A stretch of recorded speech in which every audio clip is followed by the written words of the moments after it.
안녕하세요. 보안 담당자 신부장입니다. 보안 담당자로서 웹 해킹을 배울 때 가장 중요한 것이 있습니다. 그것은 바로 관점입니다. 보안 담당자의 관점으로 웹 해킹을 점검하고 조치하는 것도 중요하지만 핵심은 관리에 맞춰져 있어야 합니다. 내가 웹 모의 해킹을 하는 모의 해커처럼 모든 근본적인 원리와 기술적인 변형에 대해서 알 필요는 없다는 뜻이기도 합니다. 그럼 웹 모의 해킹을 몰라도 된다는 뜻이냐? 물론 그런 뜻은 아닙니다. 웹에 대한 원리와 해킹의 프로세스 방법을 안다면 최고로 좋은 것은 맞습니다. 단지 내가 보안 담당자로서 웹 모의 해킹을 진행하는 전문가가 되지 않아도 된다는 뜻입니다. 즉, 제가 말하는 보안 담당자는 웹 모의 해커가 점검한 취약점 내용을 이해하고 조치하는 방법을 알고 있으며 자신의 사이트를 지속적으로 관리한다는 것에 조금 더 초점이 맞춰져 있습니다. 예를 들어 SQL 인젝션 취약점이 있는 경우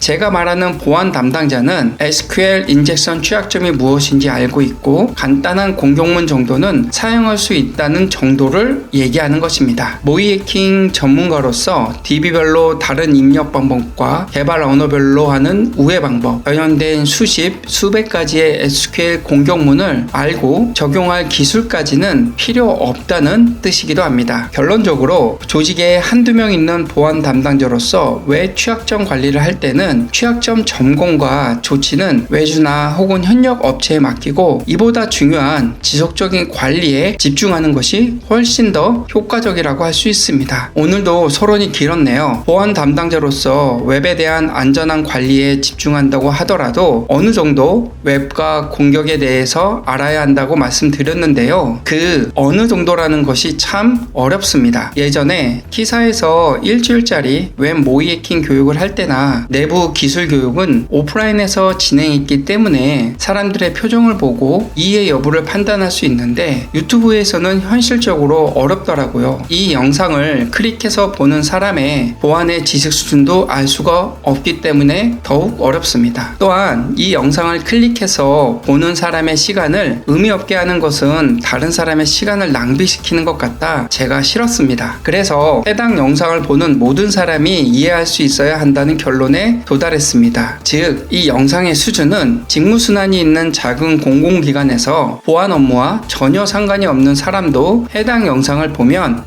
내가 보안 담당자로서 웹 모의 해킹은 이렇게 하네? 그리고 진행해야 할 때는 이런 절차를 하면 되는구나 라고 알 수 있게 하는 것을 목표로 커리큘럼을 짰습니다. 이 영상은 그 첫 번째 영상으로서 원시 웹에 대해서 말하고자 합니다. 2024년 현재의 웹은 너무나도 복잡하고 어렵습니다. 웹이 시작된 1990년 이후로 34년간 웹은 가장 중요한 정보 기술로 군림하면서 복잡해졌는데요. 말이 34년이지 이 34년 동안의 급속한 변화의 결과로 웹을 처음 공부하는 분들은 웹 전체가 보이지가 않습니다. 이거는 지도 없이 공부하는 기분이 들 거고요. 공부의 끝도 없다고 느낄 수 있습니다. 그래서 제가 생각한 것은 리턴 투 루트입니다. 해당 리턴 투 루트, 즉 근본으로 돌아가기는 제가 시스템 해킹을 공부할 때 책에서 저자가 사용했던 말인데요. 복잡한 기술을 가장 빠르게 학습하는 방법은 최초의 해당 기능이 나온 이유와 변천해가는 과정을 이해하는 것이 처음에는 엄청 돌아가는 것처럼 느껴지겠지만 가장 빠른 길이자 근본적인 원리를 이해할 수 있는 방법이라고 했습니다. 저는 이 말에 너무나도 공감합니다. 그래서 웹의 역사를 거슬러 올라가서 웹이 이 세상에 처음 등장한 시기에 도착한다면 거기에는 웹의 본질이 있을 것 같다고 생각했습니다. 역사를 통해서 만난 웹의 본질은 웹이 웹이기 위해서 필요한 것이 빠짐없이 있을 것이며 군더더기가 없는 상태였습니다. 지금부터 우리는 인터넷과 웹이 어떻게 세상에 등장했는가를 살펴보면서 정보보호 기술을 바라보는 관점의 포인트를 넓혀볼 것입니다. 그럼 잠깐 다른 이야기를 한다면 원시웹에 대한 설명은 생활 코딩이라는 비영리 단체의 이고행님이 제작한 영상을 많은 부분 참고했습니다. 혹시라도 개발자로서 공부하고 싶다면 해당 사이트가 국내에서 최고라고 말할 수 있으니 해당 사이트에서 기초를 쌓는 것도 좋을 것 같습니다. 다시 돌아와서 우리가 단순한 지식에 대한 소비자로 살 것이라면 이런 이야기는 필요하지 않을 겁니다. 하지만 우리도 컴퓨터, 인터넷, 웹과 같이 혁명적인 것에 대한 이해가 필요한 사람들이잖아요. 그러기 위해서는 이 혁명이 어떻게 시작되고 지속되고 소멸되는가에 대한 맥락을 자세히 들여다볼 필요가 있다고 생각합니다. 질문입니다. 인터넷과 웹은 같을까요? 다를까요? 이렇게 물어보면 우리는 시험을 많이 봤기 때문에 다르겠지 라고 생각하겠죠? 맞습니다. 실제로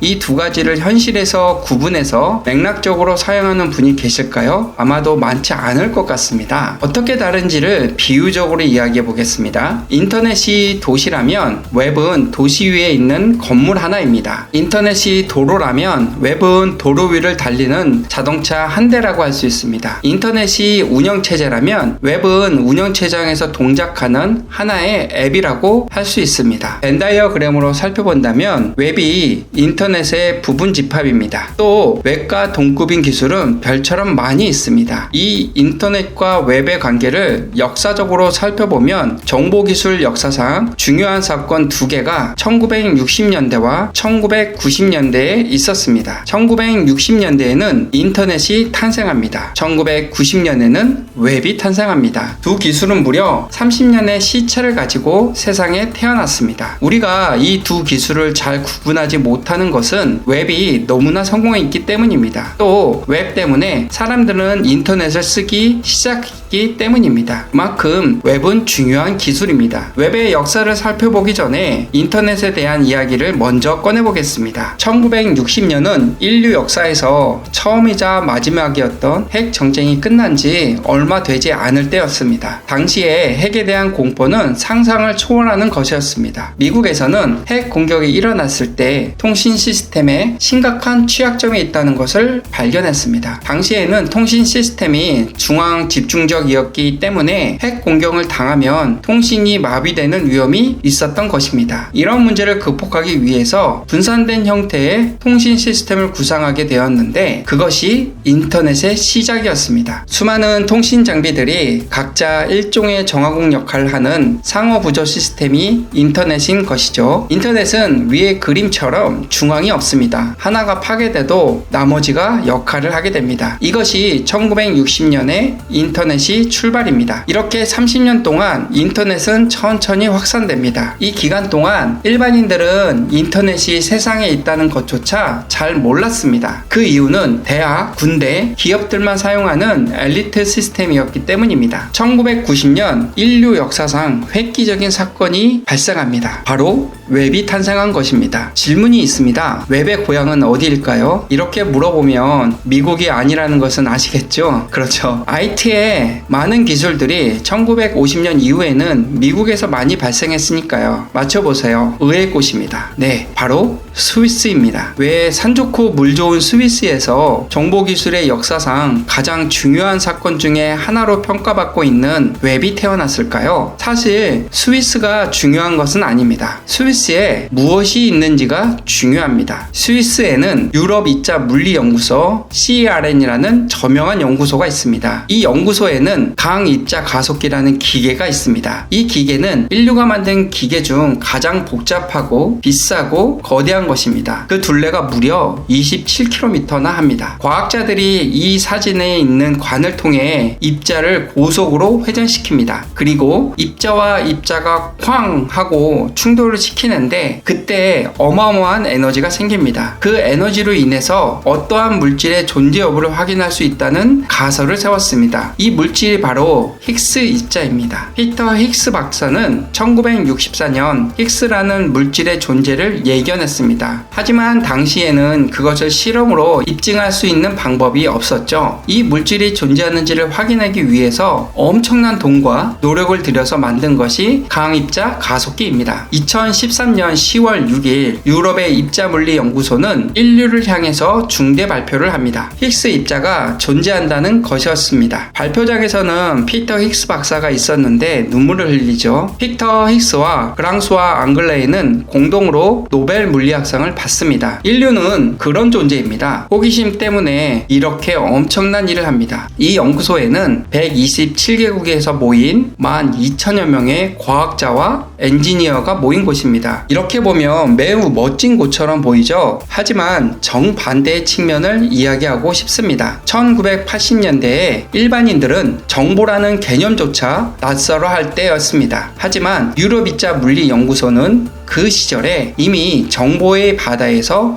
허우적대고 있었습니다. 지금 우리가 살고 있는 세상과 매우 비슷한 작은 지구였던 것입니다. 이런 곳에 웹이 태어난 것은 자연스럽게 느껴지지 않나요? 1980년에 연구소에 중요한 인물이 도착합니다. 훗날 웹의 창시자가 될 팀 버너스-리입니다. 그는 세계 최초의 컴퓨터 엔지니어 그룹에 속하는 엄마와 아빠를 두고 있었는데요. 어렸을 때부터 아버지와 어떻게 하면 컴퓨터로 정보를 잘 표현할 수 있을까에 대한 대화를 나누곤 했습니다. 그는 대학에서 물리학을 전공했지만 컴퓨터에 대한 전문성이 있기 때문에 소프트웨어 엔지니어로 물리학 연구소에서 일을 하게 되었습니다. 한편 그는 비정규직이었기 때문에 연구소에 계속 머무르지 않았습니다. 10년 동안 연구소를 들어갔다 나왔다를 반복합니다. 그럼 팀 버너스-리가 한 일에 대해서 잠깐 이야기하고 넘어가겠습니다. 그중 1980년대에 CERN에서 임시직으로 근무할 때 버너스-리는 처음으로 이콰이어라는 시스템을 개발합니다. 이콰이어는 누가 무엇을 하는지에 대한 기억을 돕기 위한 개인적인 도구로 고안이 되었습니다. 이는 하이퍼텍스트의 개념을 바탕으로 연구자들이 서로 다른 정보를 연결하고 각자의 프로젝트나 논문을 참조할 수 있게 해 주었습니다. 이 시스템의 이름은 19세기 초에 출간된 Inquire Within Upon Everything 에서 따왔습니다. 이 책은 가정에서 일어나는 다양한 문제를 해결하기 위한 일종의 지침서였습니다. 버너스-리는 정보를 서로 연결하고 찾기 쉽게 만드는 것을 목표로 삼았는데 이것이 나중에 월드 와이드 웹의 기초가 됩니다. 그러나 이콰이어는 매우 실험적인 시스템이었기 때문에 CERN 외부로는 알려지지 않은 상태로 남아 있었습니다. 그때마다 그는 후에 웹의 전신이 될 프로그램을 만들고 또 만들고를 반복했습니다. CERN에서 연구원으로 재직하던 중 버너스-리는 다시 한번 정보 관리의 문제에 집중하게 됩니다. 그는 당시 네트워크 기술과 하이퍼텍스트의 발전에 주목하며 자신이 구상한 시스템을 좀 더 발전시키고자 했습니다. 그래서 1989년 그 유명한 Information Management a Professional 이라는 문서를 작성해 CERN의 상사였던 마이클 샌달에게 제출했습니다. 이 문서는 현재 우리가 사용하는 웹의 가장 기초적인 개념을 담고 있습니다. 즉, 하이퍼텍스트를 이용해 서로 다른 문서를 링크하고 네트워크를 통해 분산된 정보를 연결하자는 것이었습니다. 이 문서의 독특한 점은 버너스-리가 인터넷이라는 거대한 네트워크와 하이퍼텍스트라는 개념을 결합하여 생각해냈다는 것입니다. 저는 개인적으로 버너스-리가 정말 대단하다고 인정하는 것은 이 인터넷과 하이퍼텍스트의 결합을 구조적으로 연결했다는 것입니다. 그러나 이 문서는 처음에는 많은 주목을 받지 못했습니다. 마이클 샌달의 평가처럼 다소 모호한 측면이 있었기 때문입니다. 하지만 버너스-리는 포기하지 않고 더 구체적으로 자신의 아이디어를 발전시키기 시작했습니다. 또한 CERN 연구소는 구글이나 MS가 아니었기 때문에 물리학 연구가 아니었던 그의 작업은 공식적으로 인정받지 못한 것도 사실입니다. 그렇게 1990년 연구소에서 중요한 사건이 생깁니다. 바로 인터넷이 도입된 것입니다. 인터넷이 연구소에 도입되면서 팀 버너스-리는 지금까지 경험해 인터넷을 합성해서 인류사적인 의미 있는 작업을 조용히 시작했습니다. 1990년 10월 웹페이지를 편집하는 프로그램을 만듭니다. 1990년 11월에는 세계 최초의 웹 브라우저를 만듭니다. 이 웹 브라우저의 이름이 바로 월드 와이드 웹이었습니다. 훗날 이 브라우저의 이름이 웹 이름이 되죠. 1990년 12월 24일 크리스마스 이브에 마침내 웹 서버를 완성하게 됩니다. 이 서버에 info.cern.ch라는 도메인 네임을 부여합니다. 자, 잠시 동영상을 멈추시고 웹 브라우저를 켜보세요. 주소창에 http://info.cern.ch라고 입력해보세요. 웹 웹페이지가 보이시나요? 바로 이곳이 세계 최초의 웹페이지입니다. 여기가 웹의 메소포타미아입니다. 소름 돋지 않나요? 저라면 셀카를 찍어서 SNS에 올리겠습니다. 이런 게 정말 힙한 거죠. 인터넷이 시작한 1960년 이후로 엘리트 시스템이었던 인터넷이 1990년 웹을 만나면서 본격적인 대중화의 길로 걷기 시작합니다. 오래전부터 사람들은 인터넷이 미래에 중요하게 사용될 도구라는 것을 알았습니다. 하지만 웹이 등장하기 전까진 인터넷의 활약은 가능성에 머물러 있었습니다. 인터넷을 제대로 응용한 웹이 등장하면서 일반인에게도 쓸만한 시스템이 된 것이죠. 그렇게 인터넷과 웹은 폭발적으로 동반선장하면서 오늘날에 이르게 됩니다. 제가 참고한 생활코딩의 이고잉님은 팀 버너스리가 처음으로 창조한 웹의 최초의 모습을 이렇게 부릅니다. 원시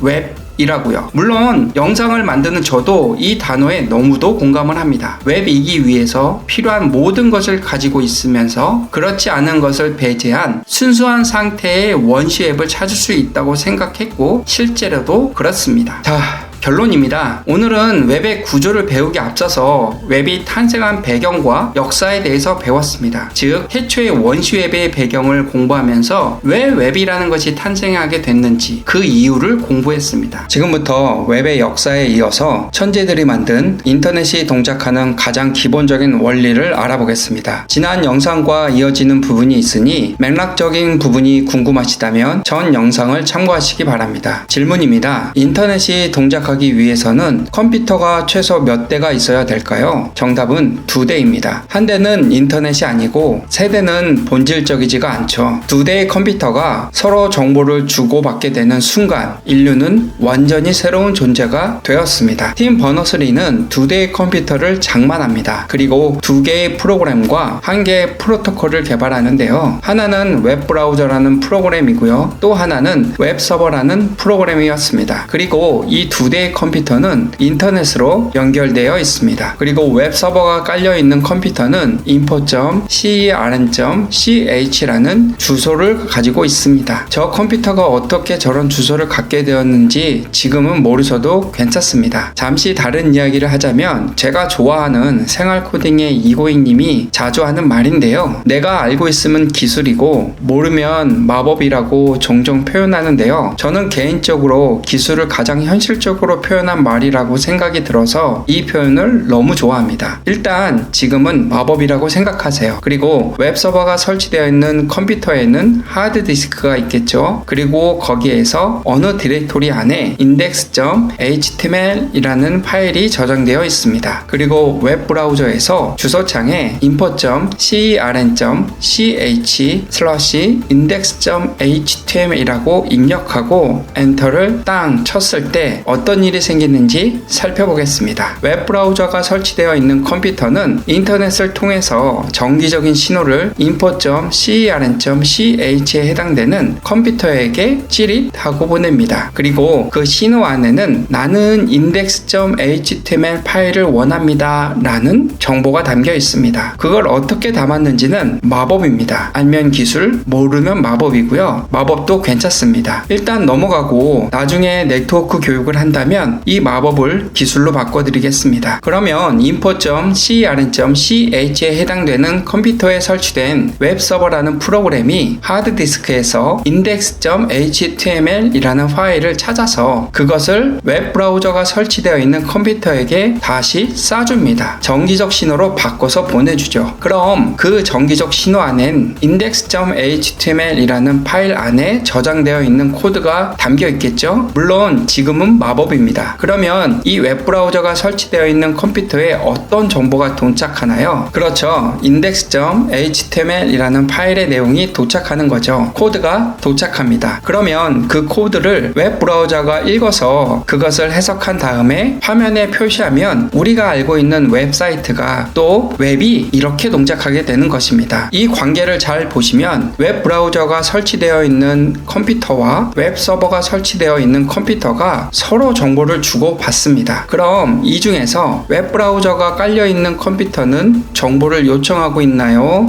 응답하고 있나요? 요청하고 있습니다. 반대로 웹서버가 설치되어 있는 컴퓨터는 정보를 응답하나요? 요청하나요? 응답하고 있습니다. 인터넷을 만든 사람들은 이 두 개의 컴퓨터가 서로 정보를 주고받을 때 각각의 컴퓨터의 역할에 따라서 어떻게 부를까를 고민했겠죠. 그리고 그 말을 최대한 쉬운 말로 쓰고 싶어 했을 겁니다. 그래서 깊은 고민에 빠졌는데 자본주의 사회에서 가장 자주 사용되는 관계가 무엇일까요? 부모 자식? 그건 자본주의하고 상관이 없습니다. 주종관계? 그건 봉건주의 시대의 얘기고요. 바로 고객과 사업자겠죠. 그래서 고객이 영어로 뭐냐? 클라이언트, 그리고 서비스를 제공하는 사람을 서버라고 하죠. 그래서 인터넷을 만든 사람들은 인터넷을 사용하는 컴퓨터들 사이에 정보가 왔다 갔다 할 때 요청하는 컴퓨터를 클라이언트 컴퓨터, 응답하는 컴퓨터를 서버 컴퓨터라고 부르기로 합니다. 지금 우리가 배우고 있는 것은 웹이잖아요. 그래서 웹 브라우저라는 이름이 붙은 것은 사실 웹 클라이언트라고 부를 수 있는 겁니다. 만약 여러분들이 만들고 있는 시스템이 게임이라고 한다면, 그리고 그 게임이 인터넷에 연결되어 있다면 우리도 이렇게 부를 수 있습니다. 클라이언트 쪽, 즉 사용자들이 게임을 하는 컴퓨터 또는 스마트폰에 설치되어 있는 프로그램은 게임 클라이언트, 그리고 게임 회사가 가지고 있는 서버 컴퓨터에 설치되어 있는 컴퓨터는 게임 서버라고 할 수 있는 것입니다. 그리고 여러분이 채팅 시스템을 만들고자 한다면 사용자들이 사용하는 채팅 프로그램은 인터넷이라는 관점 기준으로 한다면 채팅 클라이언트, 그리고 채팅 회사가 갖고 있는 서버에 설치되어 있는 프로그램을 채팅 서버라고 부를 수 있습니다. 그럼 아까 우리가 봤던 화면으로 다시 돌아가겠습니다. 지금부터는 생활코딩의 이고잉님이 공부에 대한 의견인데요. 저도 신입사원들을 교육할 때 자주 인용하며 사용하는 말인데 그 내용이 너무 좋아서 그대로 차용해서 전달하겠습니다. 아마 여러분은 지금까지 웹브라우저의 사용법을 알고 계셨어요. 그쵸? 아마 웹브라우저를 저보다 더 잘 쓰는 분들도 많을 겁니다. 그런데 이제 여러분이 웹브라우저는 익숙하지만 아마 웹서버는 낯설고 무섭게 느껴지지 않으세요? 아마 그럴 겁니다. 그런데 잘 생각해보면 그럼 웹브라우저는 물질인가요? 아니죠. 웹브라우저는 논리적인 시스템입니다. 추상적인 대상이고요. 그럼에도 불구하고 우리는 웹브라우저를 매일같이 쓰고 사람들이랑 얘기하고 웹브라우저에 대해 생각을 하니까 마치 그것이 물질인 것처럼 느끼게 되는 것이죠. 반대로 웹서버라고 하는 저 프로그램은 웹브라우저와 똑같이 인터넷에서 다운로드 받아서 컴퓨터에 깔고 써서 쓰면 되는 그냥 프로그램이에요. 다만 우리가 저걸 써본 적이 없기 때문에 낯설고 추상적으로 느껴질 뿐입니다. 제가 좋아하는 일화가 하나 있는데 컴퓨터를 만든 분 중에 폰 노이먼이라고 정말 천재 분이 한 분 계시거든요. 그분한테 누군가가 어떻게 수학을 잘하세요? 라고 물었더니 그분이 이렇게 얘기했대요. 뭐 확인은 안 해봤습니다. 수학은 이해하는 것이 아니라 익숙해지는 거라네. 제 생각에는 우리가 공부하는 최종적인 목표는 이해가 아니라 익숙해지는 겁니다. 익숙해지기 위한 수많은 방법 중에 하나가 이해일 뿐이고요. 여러분이 웹서버라는 추상적인 걸 자꾸 얘기하고 생각하고 자꾸만 써보면 저것도 물질처럼 느껴져요. 그러니까 지금 이 낯선 것이 막막하게 느껴지는 건 당연합니다. 마음을 조금만 열어주세요. 자,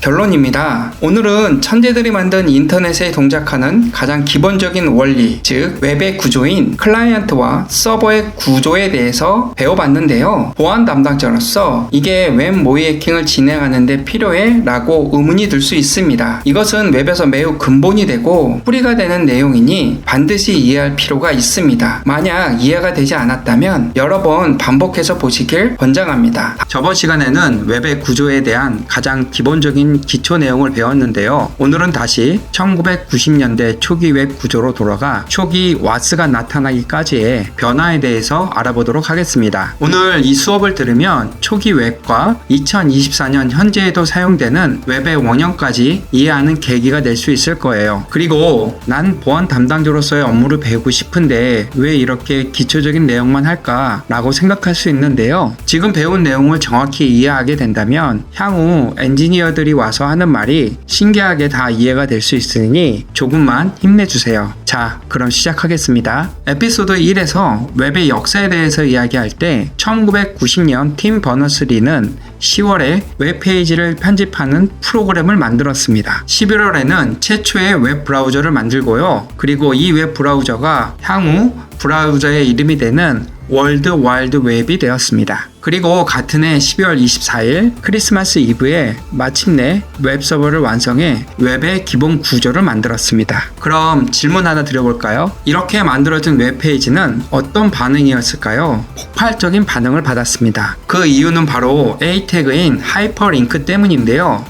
난 A 태그가 뭔지도 모르고 하이퍼링크도 몰라 라고 생각할 수 있는데요. 일단 마법이라고 생각하세요. 이 마법은 바로 다음 에피소드인 HTML에서 마법을 기술로 바꾸어 드리겠습니다. 지금은 마음의 여유를 가지고 들어주세요. CERN 기억하시죠? 바로 유럽 2차 물리연구소인데요. 연구소에는 무엇이 가장 많을까요? 바로 논문과 종이로 된 자료들이겠죠. 이런 논문과 자료들이 문서로 되어 있을 겁니다. 자, 예를 하나 들어보죠. 양자역학 논문을 읽다가 엔트로피의 단어를 처음 봤다고 가정할게요. 물론 물리학을 전공했다면 당연히 알겠지만 모른다고 가정할게요. 그때 엔트로피라는 단어를 어떠한 책에서 본 적이 있다고 생각이 된다면 해당 책을 찾아서 읽어서 이해할 수 있습니다. 운이 좋다면 한 번에 찾겠죠. 하지만 처음 선택한 책에 엔트로피라는 내용이 없다면 어떻게 될까요? 다음 책을 또 한번 봐야겠죠? 그렇게 2권, 3권, 4권으로 늘어나면서 자료를 찾는데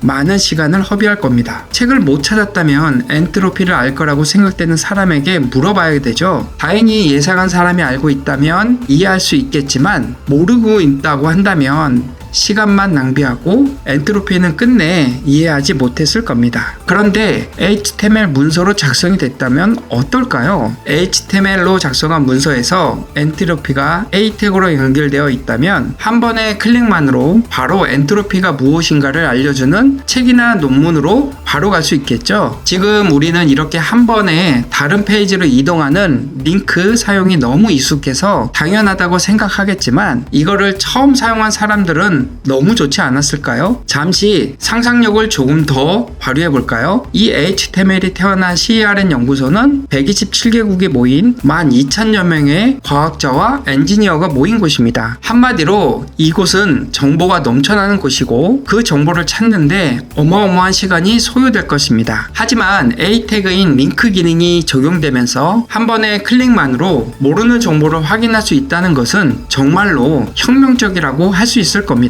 HTML이 적용된 후 CERN에 있는 많은 과학자와 엔지니어는 열광적으로 좋아했지만 1년이 가고 2년이 넘어가면서 점점 불편하기 시작합니다. 그렇잖아요. 사람이란 동물은 적응의 동물이죠. 새로운 기능을 접할 때는 너무나도 만족하지만 익숙해진 이후에는 다른 더 좋은 곳이 없을까 하고 조금씩 불만이 생기잖아요. 바로 인간은 그런 존재잖아요. 그럼 CERN의 엔지니어는 어떠한 불만이 생겼는지 이야기해 보겠습니다. 쉽게 성적표를 예를 들어서 설명해 볼게요. 다니엘이라는 학생이 있습니다. 성적표를 보면 수학은 60점, 국어는 100점, 역사는 90점을 받았습니다. 그렇게 일주일 정도가 지난 후 알고 보니 수학 점수가 90점이었던 겁니다. 오타가 나서 90점을 60점으로 포기되었던 겁니다. 그럼 수정을 해야겠죠. 이제부터 문제가 커지기 시작합니다. 다니엘 성적표 관련해서 수정할 문서가 한 개라면 어떨까요? 괜찮죠. 이 정도는 손쉽게 수정할 수 있습니다. 근데 수정할 문서가 10개라면요? 뭐 이 정도도 할 수 있죠. 근데 수정할 문서가 100개라면요? 뭐 힘들지만 어떻게든 할 수 있을 것 같죠? 그런데 수정할 문서가 1000개라면요? 혼자서는 힘들 겁니다. 아니면 몇 날 며칠을 하면서 겨우겨우 할 수 있고 못할 수도 있겠죠. 수정하는 과정에서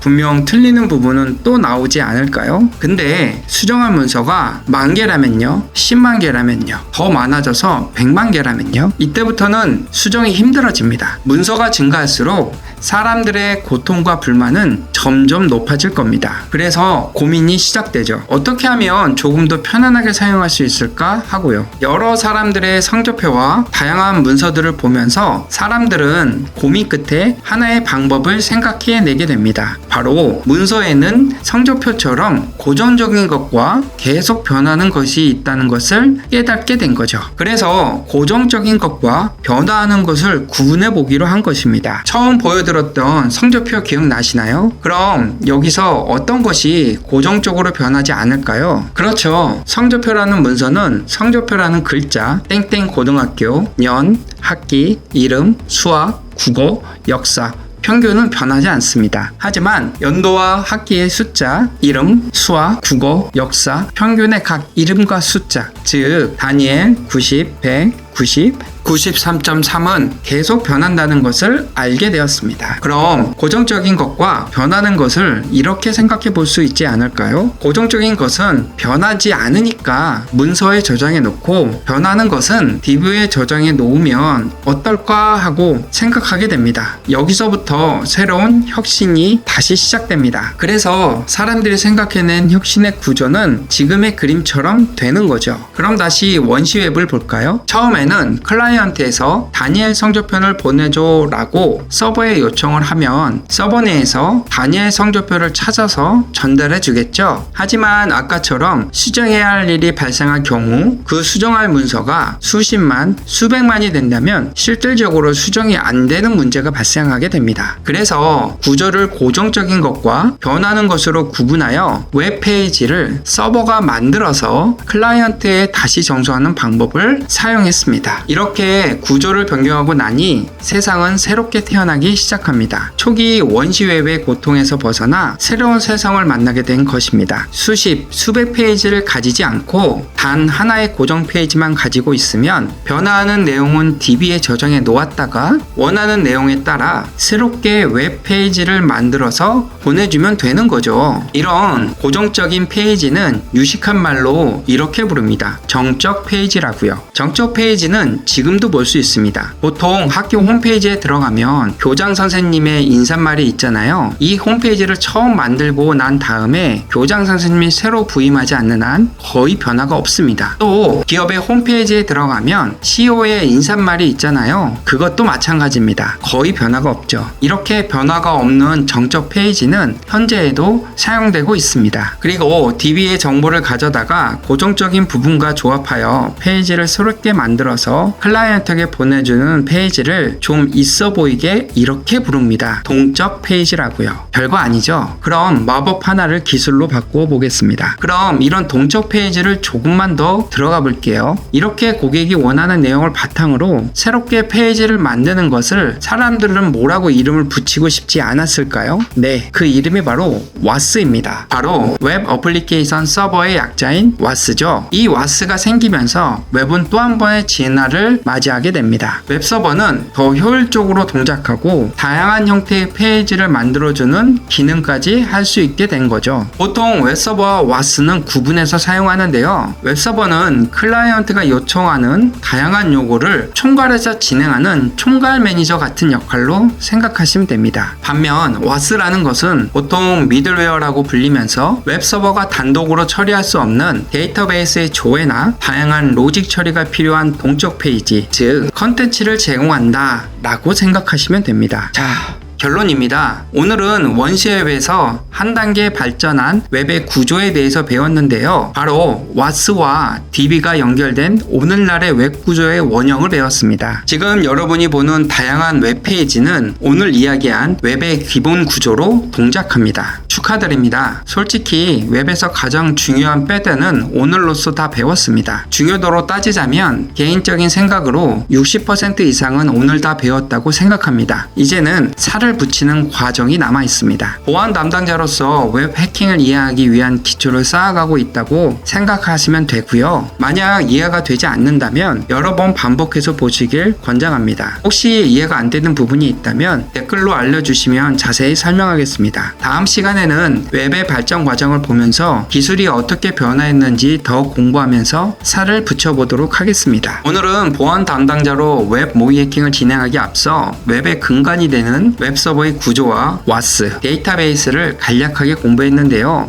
지난 영상에서는 웹의 기본 구조, 즉 클라이언트와 서버 간의 관계를 포함해 WAS와 DB 연동까지 배웠습니다. 이 두 가지 에피소드를 통해 웹의 뼈대가 되는 구조에 대해서 알아봤습니다. 웹의 구성 요소는 크게 세 가지로 나눌 수 있습니다. 첫째, 정보를 담고 있는 브라우저의 역할을 하는 HTML. 둘째, 정보를 주고받는 통신 방식인 HTTP. 셋째, 클라이언트 클라이언트와 서버 간의 관계, 그리고 이를 더 발전시킨 WAS와 DB의 연동입니다. 저는 개인적으로 이 중에서 구조적인 부분이 가장 중요하다고 생각합니다. 제가 이렇게 웹의 기초부터 설명하는 이유는 웹 모의 해킹을 진행할 때 기본적인 이해 없이 단편적인 공격 기술만 배우면 이를 응용하거나 더 발전된 해킹 기법을 수행하는데 어렵기 때문입니다. 또한 이 채널은 보안 담당자에게 실질적인 도움을 주고자 하는 목적이 있습니다. 엔지니어나 협력업체에 정확한 요구를 하기 위해서는 보안 담당자가 먼저 명확히 이해하고 있어야 혼선 없이 만족스러운 결과물을 얻을 수 있기 때문에 자세하게 설명하는 부분도 있으니 양해 부탁드립니다. 지금까지는 웹의 구조에 대한 설명을 드렸다면 이번 영상과 다음 영상에는 웹이 발전하면서 등장한 다양한 취약점들과 그에 따른 대응 방안을 다루도록 하겠습니다. 1990년에 웹이 처음 등장한 이후 우리가 인터넷을 사용하는 방식은 상상할 수 없을 정도로 변화했는데요. 오늘은 그 30년이 넘는 세월 동안 어떻게 발전했는지, 그리고 그 과정에서 발생한 주요 보안 이슈들까지 차근차근 살펴보겠습니다. 이번 영상에서는 웹의 역사뿐만 아니라 그 과정에서 등장한 혁신 기술, 그리고 우리가 반드시 알아야 할 보안 문제들도 함께 다룰 예정이니 끝까지 집중해주세요. 그럼 시작해볼까요? 웹의 역사는 1990년으로 거슬러 올라갑니다. 그때 한 천재 엔지니어가 오늘날 우리가 사용하는 월드 와이드 웹, 즉 웹을 처음 발명했죠. 바로 팀 버너스-리입니다. 팀 버너스-리는 유럽 입자물리연구소 CERN에서 정보 공유의 필요성을 느꼈고 이를 실현할 도구로 웹을 발명했습니다. 당시 그는 월드 와이드 웹이라는 이름의 최초 웹 브라우저를 CERN HTTPD라는 첫 번째 웹서버를 만들었습니다. 이 시기에 만들어진 첫 번째 웹사이트는 info.ceran.ch였고요. 이때 웹은 매우 단순했습니다. 하이퍼텍스트를 사용해 문서들 간의 연결을 가능하게 하는, 지금 생각하면 아주 기본적인 기능만 제공했죠. 하지만 이 기본 개념이 오늘날 웹을 만드는 씨앗이 되었습니다. 당시에는 보안이 큰 문제가 아니었습니다. 모든 통신은 평문으로 이루어졌고 별다른 인증 체계도 없었습니다. 왜냐하면 처음에 웹은 매우 소규모 연구자들 사이에서만 사용되었기 때문입니다. 하지만 시간이 지나면서 웹은 빠르게 대중화되기 시작합니다. 1991년 8월 팀 버너스-리는 웹을 전 세계에 공개했습니다. 이제 전 세계 사람들이 웹에 접속할 수 있게 된 거죠. 당시에는 HTML이라는 간단한 마크업 언어로 웹페이지를 작성했고 하이퍼링크로 다른 문서와 연결하는 정도였습니다. 이후 1993년 아주 중요한 사건이 일어납니다. 바로 모자익 브라우저의 등장인데요. 모자익은 최초의 그래픽 기반의 인터페이스를 제공하는 웹 브라우저였습니다. 이때까지 웹 브라우저는 텍스트만 보여줬는데 모자익은 이미지를 함께 보여줄 수 있었던 거죠. 모자익 브라우저는 사용자들이 웹을 더 직관적이고 쉽게 탐험할 수 있도록 만들어 주었습니다. 이로 인해 웹 사용자는 빠르게 증가했고 웹의 가능성에 대한 기대도 점점 커졌습니다. 그러나 이때부터 보안에 대한 문제도 서서히 떠오르기 시작했습니다. 웹 페이지가 그래픽과 멀티미디어를 처리하게 되면서 웹 어플리케이션의 복잡성이 증가했고 이에 따라 보안 취약점이 발생할 가능성도 커졌습니다. 그리고 1994년 넷스케이프 내비게이터가 출시되었습니다. 넷스케이프는 당시 가장 강력하고 빠른 웹 브라우저로 자리 잡았고 많은 사용자가 이 브라우저를 통해 웹에 접속했습니다. 넷스케이프가 도입한 가장 중요한 기술 중 하나는 SSL이었는데요. SSL은 웹에서 데이터를 안전하게 주고받을 수 있도록 해주는 암호화 프로토콜입니다. 비록 초기 SSL은 아직 완벽하진 않았지만 인터넷 보안에 초석을 놓은 중요한 기술이었습니다. 이때부터 웹 트래픽을 암호화하는 방법이 도입되기 시작했고 민감한 데이터 보호에 대한 관심도 커졌습니다. 하지만 여전히 초창기에는 많은 데이터가 암호화되지 않은 채로 정송되고 있었습니다. 이제 1995년으로 넘어가 보겠습니다. 이 시기는 웹이 본격적으로 성장하고 사람들이 인터넷이라는 단어를 일상에서 사용하기 시작할 때입니다. 1995년 웹의 역사에서 아주 중요한 해입니다. 이때 자바스크립트가 등장했거든요. 자바스크립트는 웹페이지 내에서 사용자가 상호작용할 수 있는 기능을 제공했습니다. 이 기능 덕분에 웹은 정적인 테스트와 이미지 제공에서 벗어나 훨씬 더 동적이고 인터랙티브한 환경으로 발전할 수 있었습니다. 하지만 자바스크립트의 도입으로 새로운 보안 문제가 발생했습니다. 자바스크립트는 사용자의 브라우저에서 실행되는 스크립트 언어입니다. 즉 악의적인 해커가 이 스크립트 스크립트를 이용해 사용자 정보를 탈수할 수 있는 가능성이 생긴 것이죠. 가장 대표적인 공격 기법 중 하나가 바로 그 XSS입니다. 크로스 사이트 스크립트를 말하는 거죠. 공격자는 악성 스크립트를 웹페이지에 삽입하고 이를 통해 사용자의 브라우저에서 악성 코드를 실행시켜 정보를 빼가는 방식입니다. 웹해킹에서 배울 XS가 역사가 참 오래됐죠. 나중에 웹 공격을 배울 때 자세히 한번 다루도록 하겠습니다. 그리고 1995년 인터넷 익스플로러가 등장했습니다. 마이크로소프트는 넷스케이프와 경쟁하기 위해 인터넷 익스플로러를 출시했죠. 이때부터 브라우저 전쟁이 본격적으로 시작되었습니다. 이 경쟁은 단순히 브라우저 시장 점유율을 두고 벌어진 싸움이 아니었습니다. 브라우저가 지원하는 기능이나 성능 그리고 보안에 대한 싸움이기도 했습니다. 그 중에서도 마이크로소프트는 액티브엑스라는 기술을 도입했습니다. 이 액티브엑스는 웹에서 더 많은 기능을 제공할 수 있도록 해주는 기술이었지만 동시에 보안 문제의 온상이기도 했습니다. 액티브엑스 컨트롤은 사용자의 허락 없이 실행되거나 심지어 악성 코드가 포함된 컨트롤이 설치되는 문제가 있었죠. 1998년 구글이 등장했습니다. 구글은 기존 검색 엔진보다 훨씬 더 강력하고 정교한 검색 기능을 제공했습니다. 웹에서 필요한 정보를 찾는 것이 매우 쉬워졌죠. 하지만 구글의 등장과 함께 검색 엔진을 악용한 스팸 웹사이트나 피싱 사이트들도 빠르게 증가했습니다. 이로 인해 웹 보안은 점점 더 중요해지기 시작했습니다. 마지막으로 1999년에는 SSL 3.0이 등장하면서 온라인 상거래가 더욱 안전해졌습니다. 아마존이나 이베이 같은 전자상거래 사이트들이 급격히 성장하면서 신용카드 정보와 같은 민감한 데이터를 보호하기 위한 보안 기술이 필수적이었죠. SSL 3.0은 이전 버전의 여러 취약점을 보완해 더 강력한 보안 프로토콜이 되었습니다. 이렇게 1995년부터 1999년까지 웹이 본격적으로 성장하고 더 많은 사람들이 웹을 일상적으로 사용하게 된 시기입니다. 하지만 이와 동시에 보안 위협도 증가하면서 웹 보안이 매우 중요한 이슈로 떠오르기 시작했죠. 결론입니다. 오늘은 웹의 태동기와 웹의 성장과 브라우저 전쟁을 살펴보았습니다. 다음에는 2000년대 초반 웹 2.0의 등장과 함께 보안 문제들이 어떻게 발전했는지 알아보겠습니다. 보안 담당자로서 웹 발전 과정을 보면서 보안 이슈가 발생한 근본적인 이유에 대해서 이해하는 시간이 되었으면 합니다. 저번 에피소드에서 웹의 구성 요소는 크게 세 가지로 나눌 수 있다고 했습니다. 첫째, 정보를 담고 있는 브라우저의 역할하는 HTML. 둘째, 정보를 주고받는 통신 방식인 HTTP. 셋째, 클라이언트와 서버 간의 관계, 즉 웹 구조가 있다고 했습니다. 이 중 웹 구조는 에피소드 2와 3편에서 웹의 구조에 대한 기본적인 구조를 배웠고요. 저번 주에는 인터넷, 즉 2000년 전에 웹 발전 과정을 보면서 정보 보안 측면에서 어떠한 요구사항이 나타났고 대응했는지를 보았습니다. 오늘은 2000년 이후부터 현재까지의 웹의 발전을 살피면서 보안 측면에서 어떠한 문제가 있었고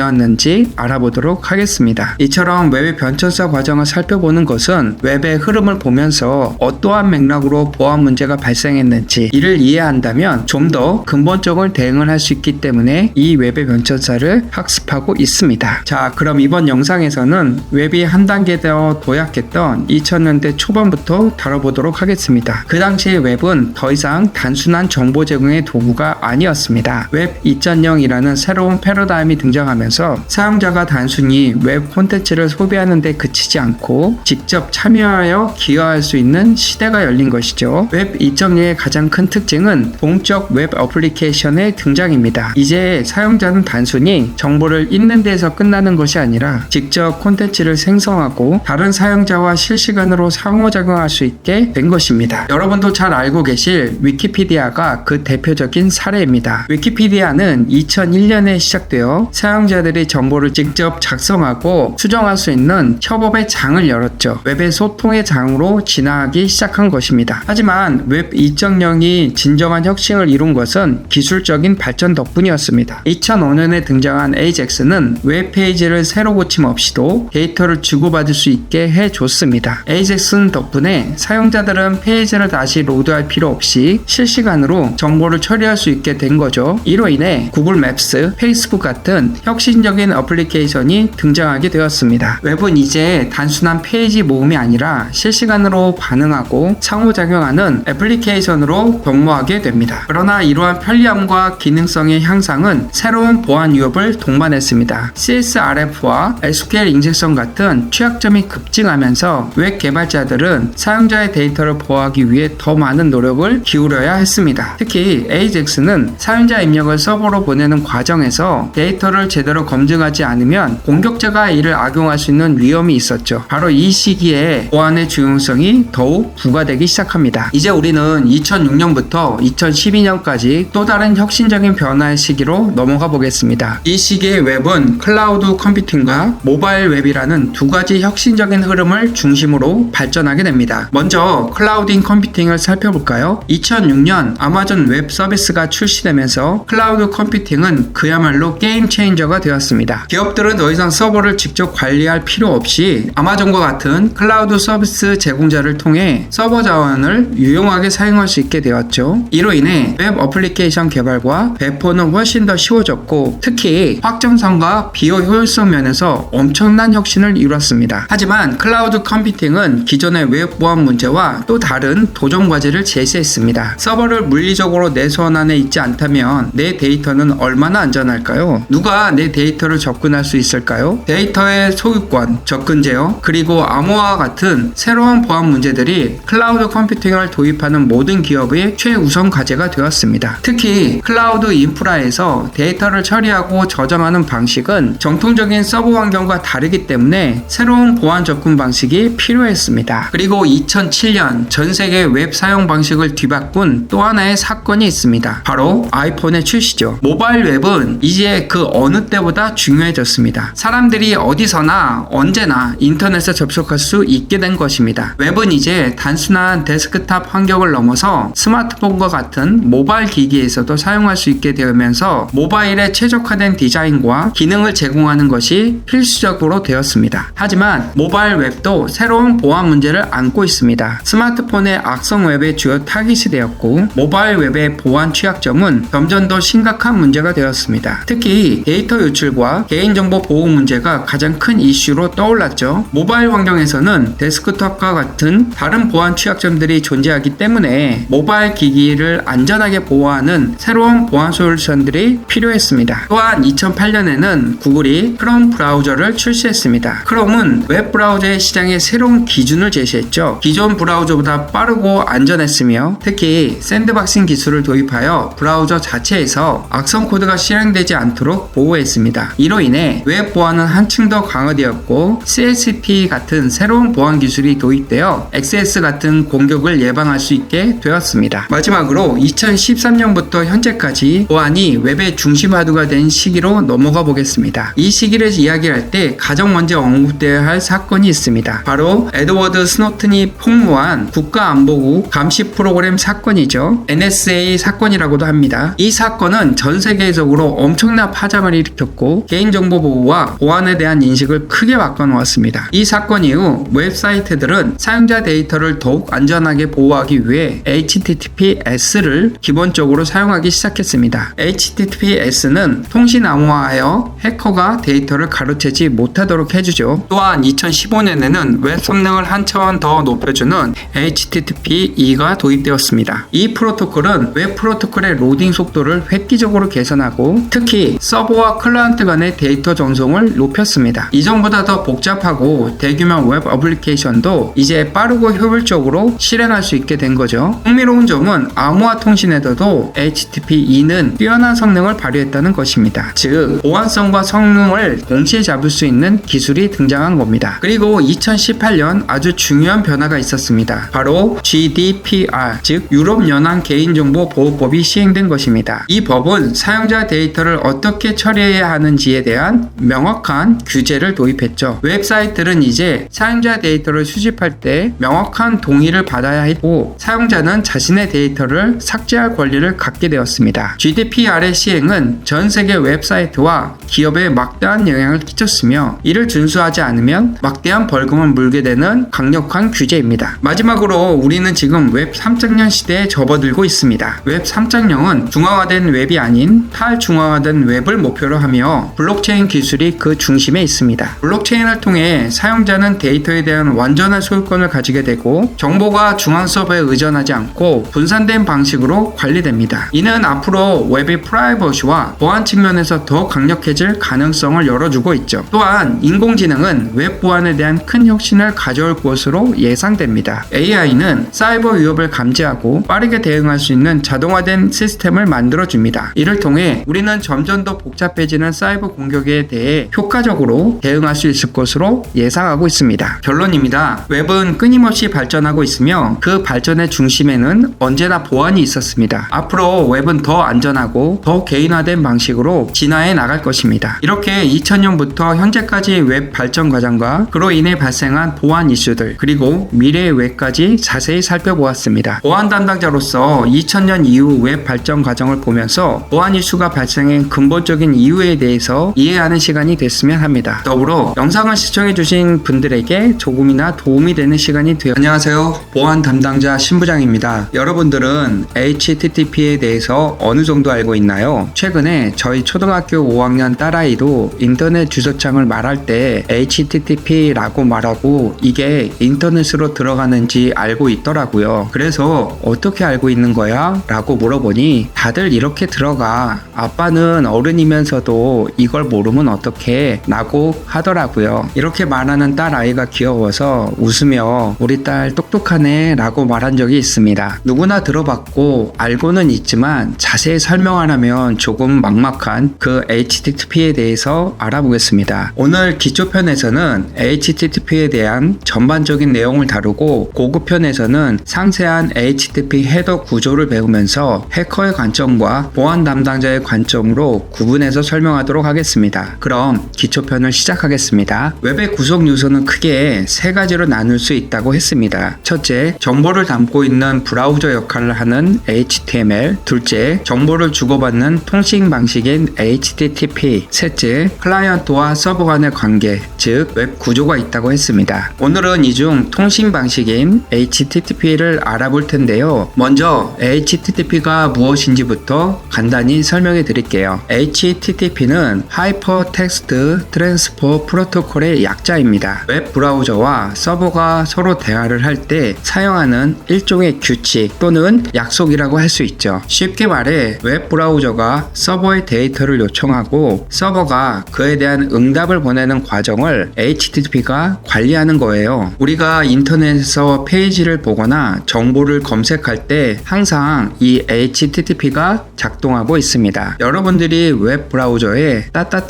naver.com을 입력한다고 가정해 볼게요. 이때 브라우저는 서버에 네이버 웹페이지를 좀 보내줘 라고 요청을 보내고 서버는 이 요청을 받아서 네이버 첫 페이지의 데이터를 브라우저로 전달합니다. 브라우저는 그 데이터를 화면에 표시해 주죠. 이처럼 HTTP는 웹상의 클라이언트와 서버 간의 통신을 담당하는 중요한 역할을 하고 있습니다. 그럼 이번에는 간단하게 클라이언트와 서버 모델에 대해서 설명해 드릴게요. HTTP는 클라이언트와 서버가 대화를 나누는 방식으로 작동합니다. 클라이언트는 우리가 사용하는 웹브라우저 같은 프로그램을 의미해요. 클라이언트는 서버에 정보를 요청하는 쪽입니다. 서버는 클라이언트가 요청한 정보를 제공받는 장치입니다. 서버는 웹페이지, 이미지, 동영상 같은 데이터를 가지고 있으며 클라이언트가 요청하면 그 데이터를 보내줍니다. 예를 들어 여러분이 온라인 쇼핑몰에서 특정 상품을 검색했을 때 웹브라우저가 클라이언트 역할을 하고 쇼핑몰의 서버가 상품을 보유한 서버입니다. 여러분이 이 상품에 대한 정보를 달라 라고 요청하면 서버는 상품의 이미지, 가격,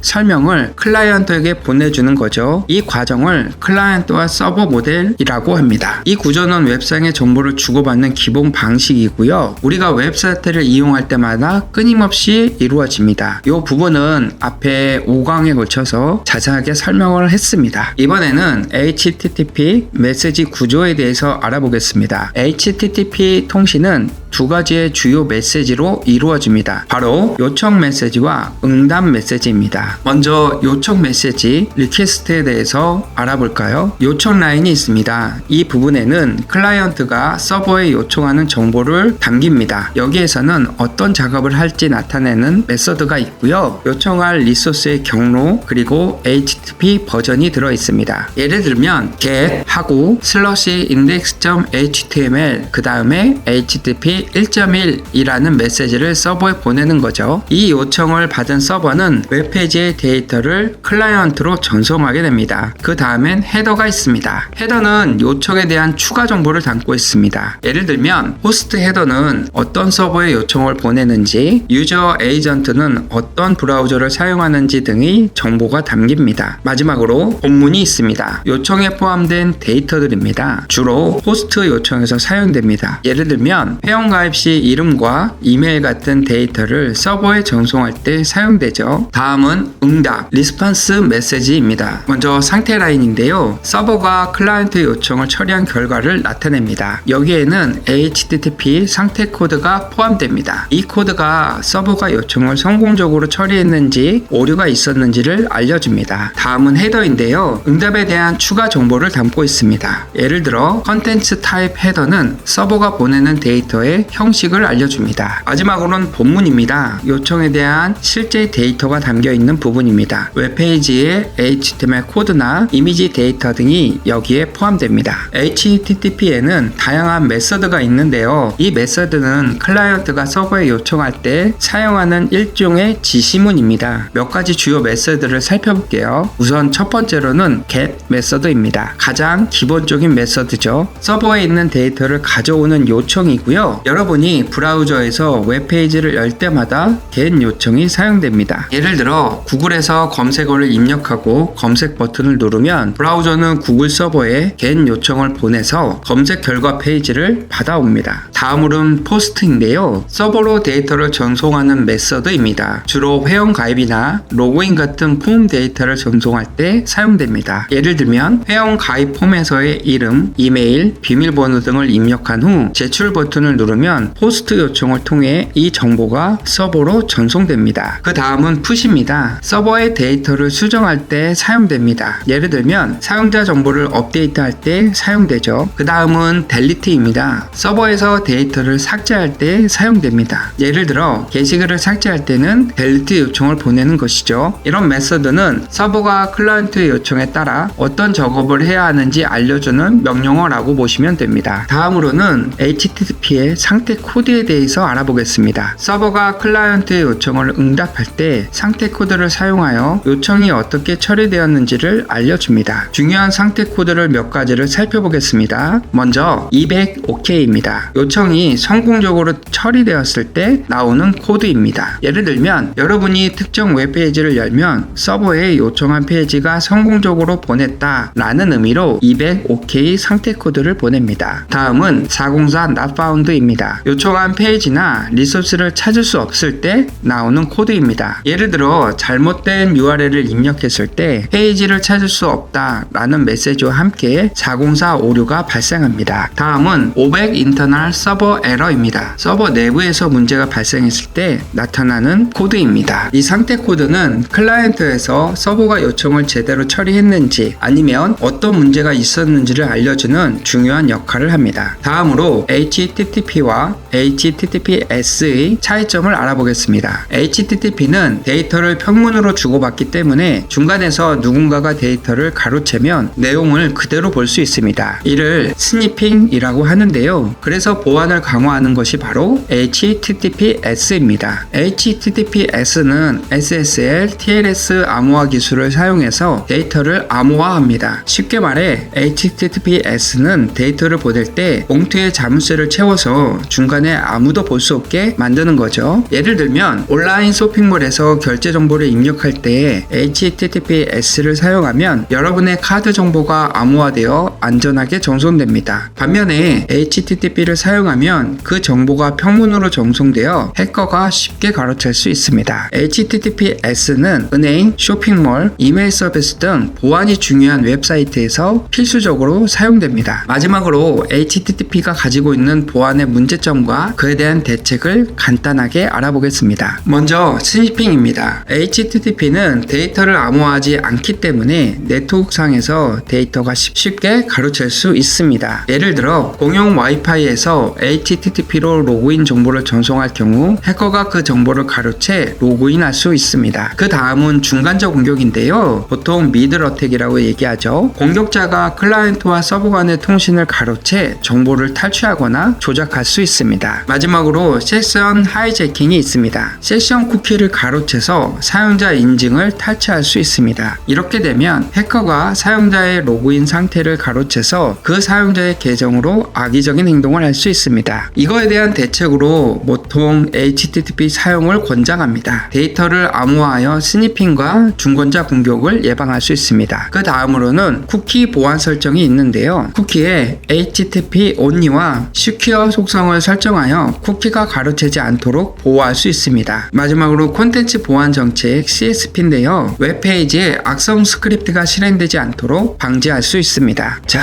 결론입니다. 오늘은 웹의 기본 프로토콜인 HTTP에 대해 알아봤습니다. HTTP는 단순한 통신 규칙이지만 그 안에 숨겨진 보안 문제들을 제대로 이해하고 미리 대비하는 것이 중요합니다. 이번 영상이 HTTP를 이해하는 데 도움됐길 바라며 영상을 시청해주신 분들에게 조금이나마 도움되는 시간이 되었길 바랍니다. 다음 시간은 HTTP 고급편으로 HTTP의 변화 과정과 상세한 헤더 구조를 배우겠습니다. 더불어 각 헤더 구조를 보면서 해커의 관점과 보안 담당자의 관점으로 헤더 구조를 살펴보는 시간을 갖도록 하겠습니다. 저번 시간에는 HTTP 프로토콜에 대한 기본적인 내용을 전반적으로 살펴보았습니다. 오늘은 고급편으로 저번 기본편에 잠깐 다룬 헤더 구조와 통신에 대해서 자세히 살펴보겠습니다. 누구나 들어봤고 알고는 있지만 자세히 설명하려면 막막한 그 HTTP를 시간 순서별로 상세히 분석해 보겠습니다. 즉 마법 같은 HTTP를 하나씩 풀어서 기술로 바꾸는 작업을 진행할 예정입니다. 오늘 영상을 이해한다면 웹 통신에 대한 가장 핵심적인 내용을 알게 되기 때문에 웹 모의해커나 개발자로서 한 단계 업그레이드되는 계기가 될 것입니다. 그럼 시작하겠습니다. 먼저 초기 HTTP 헤더 구조를 살펴볼까요? 팀 버너스리가 처음으로 만든 HTTP, 즉 초기 웹의 전송 프로토콜인 HTTP 0.9에 대해 알아보겠습니다. 참고로 HTTP 0.9는 HTTP 1.0이 출시되면서 버전을 구분짓기 위해서 나중에 버전이 붙여졌습니다. 이 초기 HTTP는 지금 우리가 쓰고 있는 HTTP와 비교하면 굉장히 단순한 구조로 이루어져 있습니다. 한번 그 특징을 하나씩 풀어볼게요. 첫째, 단순한 요청 응답 모델입니다. 우선 HTTP 0.9는 요청과 응답을 아주 단순한 형태로 주고받는 방식이었어요. 웹 브라우저, 즉 클라이언트가 서버에 리소스를 요청하고 서버는 그 요청에 대한 답변을 주는, 지금 HTTP 기본 모델과 유사하지만 굉장히 단순하게 구현되었죠. 예를 들어 클라이언트는 get index.html처럼 아주 간단한 명령어를 서버에 보냈어요. 서버는 이 요청을 받으면 그저 HTML 파일로 바로 보내주는 것입니다. 끝이죠. 다른 게 없었어요. 두 번째, 헤더가 없는 단일 파일 전송입니다. 오늘날의 HTTP는 헤더를 통해 다양한 정보를 주고받죠. 요청한 리소스의 타입이나 상태 코드 등 여러 가지 메타데이터를 포함하는데요. 초기 HTTP는 그런 헤더가 전혀 없었습니다. 서버는 요청에 성공했는지 실패했는지 알려주는 상태 코드조차 없었고 그냥 HTML 파일 자체만 전송했어요. 만약 클라이언트가 요청한 리소스가 없으면 서버는 아무것도 보내지 않았습니다. 지금의 404 not found 페이지 같은 것도 없었던 거죠. 셋째, HTML 파일 전송만 가능합니다. 초기 HTTP는 오직 HTML 문서 파일만 전송할 수 있었습니다. 이미지나 스타일리스트, 스크립트 파일 같은 걸 전송하는 개념이 없었어요. 웹이 단순한 하이퍼텍스트 문서로 이루어졌기 때문에 HTTP 0.9는 텍스트 기반의 HTML 문서만 전송하는데 초점이 맞춰져 있었습니다. 넷째, 상태 코드의 부재입니다. 지금의 HTTP는 200OK, 404 not found 같은 상태 코드를 통해서 서버가 응답을 잘 보냈는지, 리소스가 존재하는지 등을 알려주죠. 하지만 HTTP 0.9에서는 이러한 상태 코드 자체가 없었어요. 서버가 요청을 잘 했다면 HTML 파일을 보내주고 실패하면 그냥 아무 응답도 하지 않았죠. 다섯째, 요청 하나로 연결 종료입니다. HTTP 0.9는 한번 요청 응답이 완료되면 연결이 바로 종료됐습니다. 이 말은 새로운 요청 요청을 할 때마다 서버에 다시 연결한다는 건데요. 네트워크 자원은 절약되지만 성능 면에서 비효율적이었죠. 지금의 HTTP 1.1 이상 버전에서는 연결을 유지해서 여러 리소스를 한꺼번에 주고받을 수 있지만 당시에는 그런 방식이 아니었습니다. 그럼 웹의 발전을 이끈 HTTP 1.0에 대해서 알아보겠습니다. HTTP 1.0은 1996년에 등장하면서 초기 웹 프로토콜인 HTTP 0.9가 가진 한계를 보완했고 더 다양한 기능을 추가해서 웹을 한 단계 발전시킨 중요한 프로토콜입니다. HTTP 1.0의 주요 특징을 하나씩 쉽게 설명해 드리겠습니다. 첫째, 헤더의 도입입니다. HTTP 1.0에서 가장 큰 변화는 바로 요청과 응답에 헤더가 포함되기 시작했다는 점입니다. 이 헤더는 클라이언트와 서버가 더 세밀하게 정보를 주고받을 수 있게 도와줍니다. 요청 헤더는 클라이언트가 서버에 다양한 정보를 전달하는 방식이죠. 예를 들어 브라우저 종류, 지원하는 파일 형식 등을 알려주는 유저 에이전트 헤더가 있습니다. 응답 헤더는 서버가 전송할 데이터의 정보를 담고 있어요. 예를 들어 컨텐츠 타입으로 응답 데이터가 HTML인지 이미지인지 등을 명시합니다. 이를 통해 클라이언트가 데이터를 어떻게 처리할지 알 수 있게 된 거죠. 두 번째로 상태 코드의 등장입니다. HTTP 1.0에서는 상태 코드가 처음 도입되었습니다. 서버가 요청을 제대로 처리했는지, 문제가 있었는지 등을 숫자로 표현하는 것인데요. 대표적인 상태 코드 몇 가지를 소개할게요. 200OK입니다. 요청이 성공적으로 처리되었을 때 보내는 상태 코드입니다. 가장 많이 볼 수 있죠. 301 Moved Permanent Tree입니다. 요청한 리소스가 영구적으로 이동되었을 때 보내는 상태 코드입니다. 다음은 404 Not Found입니다. 요청한 리소스를 서버에서 찾을 수 없을 때 보내는 상태 코드입니다. 500 Internal Server Error입니다. 서버에서 문제가 발생했을 때 보내는 상태 코드입니다. 이렇게 상태 코드를 통해 클라이언트는 요청 결과를 쉽게 파악할 수 있게 되었습니다. 셋째, 다양한 파일 형식 지원입니다. HTTP 1.0에서는 단순한 HTML 파일뿐만 아니라 이미지나 비디오 같은 다양한 파일 형식도 지원하기 시작했습니다. 이를 통해 마인 타입이라는 개념이 도입되었고 이를 통해 서버는 전송하는 파일의 종류를 명시할 수 있게 되었습니다. 이 덕분에 웹페이지는 텍스트만으로 구성되지 않고 이미지, 비디오 등 다양한 콘텐츠로 풍성해 줄 수 있었어요. 넷째, 지속 연결의 부재입니다. HTTP 1.0은 요청 하나에 연결 하나라는 방식이었기 때문에 클라이언트가 새 요청을 보낼 때마다 서버는 다시 연결해야 했어요. 예를 들어 웹페이지에 여러 이미지를 로드를 하면 이 이미지마다 서버와 새롭게 연결을 맺어야 했죠. 이 점은 성능 저하를 초래했지만 당시 네트워크 상황에서는 크게 문제되지 않았습니다. 다섯째, 캐싱 기능의 도입입니다. HTTP 1.0에서는 웹 리소스를 클라이언트가 캐싱할 수 있는 기능이 생겼습니다. 캐시는 서버로부터 받은 리소스를 클라이언트가 로컬에 저장해 두는 기능인데요. 같은 리소스를 다시 요청할 때 서버에 재요청을 하지 않고 로컬에 바로 불러올 수 있는 방식입니다. 이를 통해 웹페이지는 로딩 속도가 더 빨라졌고 네트워크 트래픽을 줄일 수 있었죠. 캐시 만료 시간을 설정하는 익스파이언스 헤더가 추가되어 이 시간이 지나지 않으면 클라이언트는 서버에 다시 요청하지 않고 캐시된 데이터를 사용하게 되었습니다. 여섯 번째, 프락시 서버의 지원입니다. HTTP 1.0에서는 프락시 서버도 지원하기 시작했습니다. 클라이언트와 서버 사이에 프락시 서버를 두고 프락시가 클라이언트의 요청을 대신 처리하거나 서버로부터 받은 응답을 캐시해 네트워크 효율성을 높일 수 있게 된 겁니다. 프락시 서버를 통해 콘텐츠 필터링, 캐싱, 보안 관리 등이 가능해졌으며 더 다양한 방식으로 웹을 관리할 수 있게 되었습니다. 하지만 HTTP 1.0도 모든 문제를 완벽하게 해결하지 못했습니다. 주요 한계점을 살펴보면 첫째, 지속 연결의 부재로 인해 매번 연결을 다시 해야 해서 성능 저하가 발생할 수 있었습니다. 둘째, 헤더 정보가 비효율적이어서 데이터 전송량이 늘어나기도 했고요. 셋째, 캐싱 관리 기능이 제한적이라 복잡한 웹 환경에서 효율적인 캐싱을 지원하기가 어려웠습니다. 정리해보면 HTTP 1.0은 HTTP 0.9의 기본적인 구조에 다양한 기능을 추가하면서 웹을 좀 더 상호작용적이고 멀티미디어 콘텐츠를 포함할 수 있는 환경으로 발전시켰습니다. 웹의 성장과 더 많은 사용자가 몰리면서 성능과 효율성의 필요성이 더 커졌고 이는 곧 HTTP 1.1의 발전을 이끌게 되죠. 그럼 이번에는 웹 발전의 중요한 분기점이 된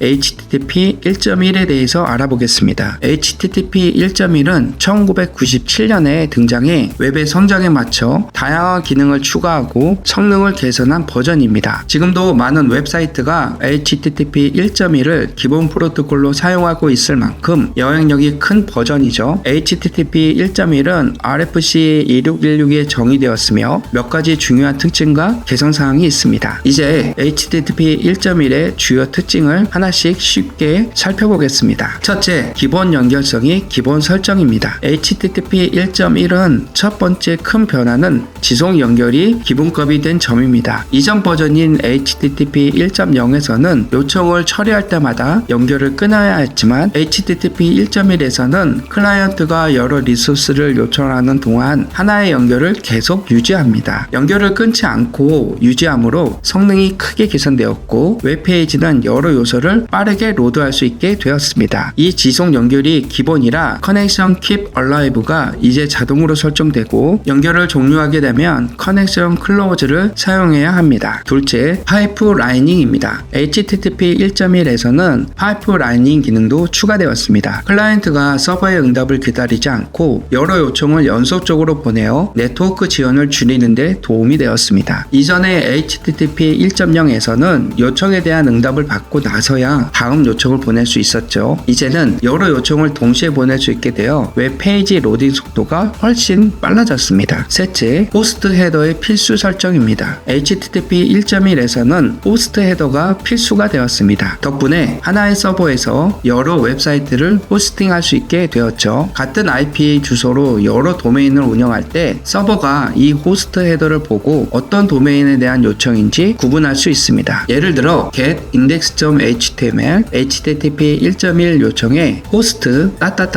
naver.com을 포함해 서버가 요청한 웹사이트를 정확히 식별할 수 있게 된 것입니다. 넷째, 캐싱 메커니즘의 강화입니다. HTTP 1.1은 캐시 관리 기능이 더욱 강력해졌습니다. 캐시 제어를 통해 네트워크 자원을 절약하고 페이지 로딩 속도를 단축할 수 있게 된 거죠. 캐시 컨트롤 헤더가 추가되어 논 캐시, 맥스 에이지 같은 설정으로 더 세밀한 캐시 동작을 제어할 수 있게 되었습니다. 이 태그라는 고유 식별자가 추가되어 리소스를 변경하지 않았다면 서버는 다시 전송하지 않고 클라이언트는 캐시된 버전을 사용할 수 있게 된 거죠. 다섯 번째, 정크 전송 인코딩입니다. HTTP 1.1에서는 서버가 정크 단위로 데이터를 전송할 수 있는 기능이 생겼습니다. 서버가 응답 데이터 크기를 미리 몰라도 부분적으로 전송할 수 있었어요. 이를 통해 클라이언트는 모든 데이터를 기다리지 않고 바로 처리할 수 있습니다. 대용량 파일이나 스트리밍이 특히 유용하죠. 이 기능 때문에 스트리밍이 가능하게 되었다고 해도 과언이 아닙니다. 여섯 번째, 잘못된 요청 수정 기능입니다.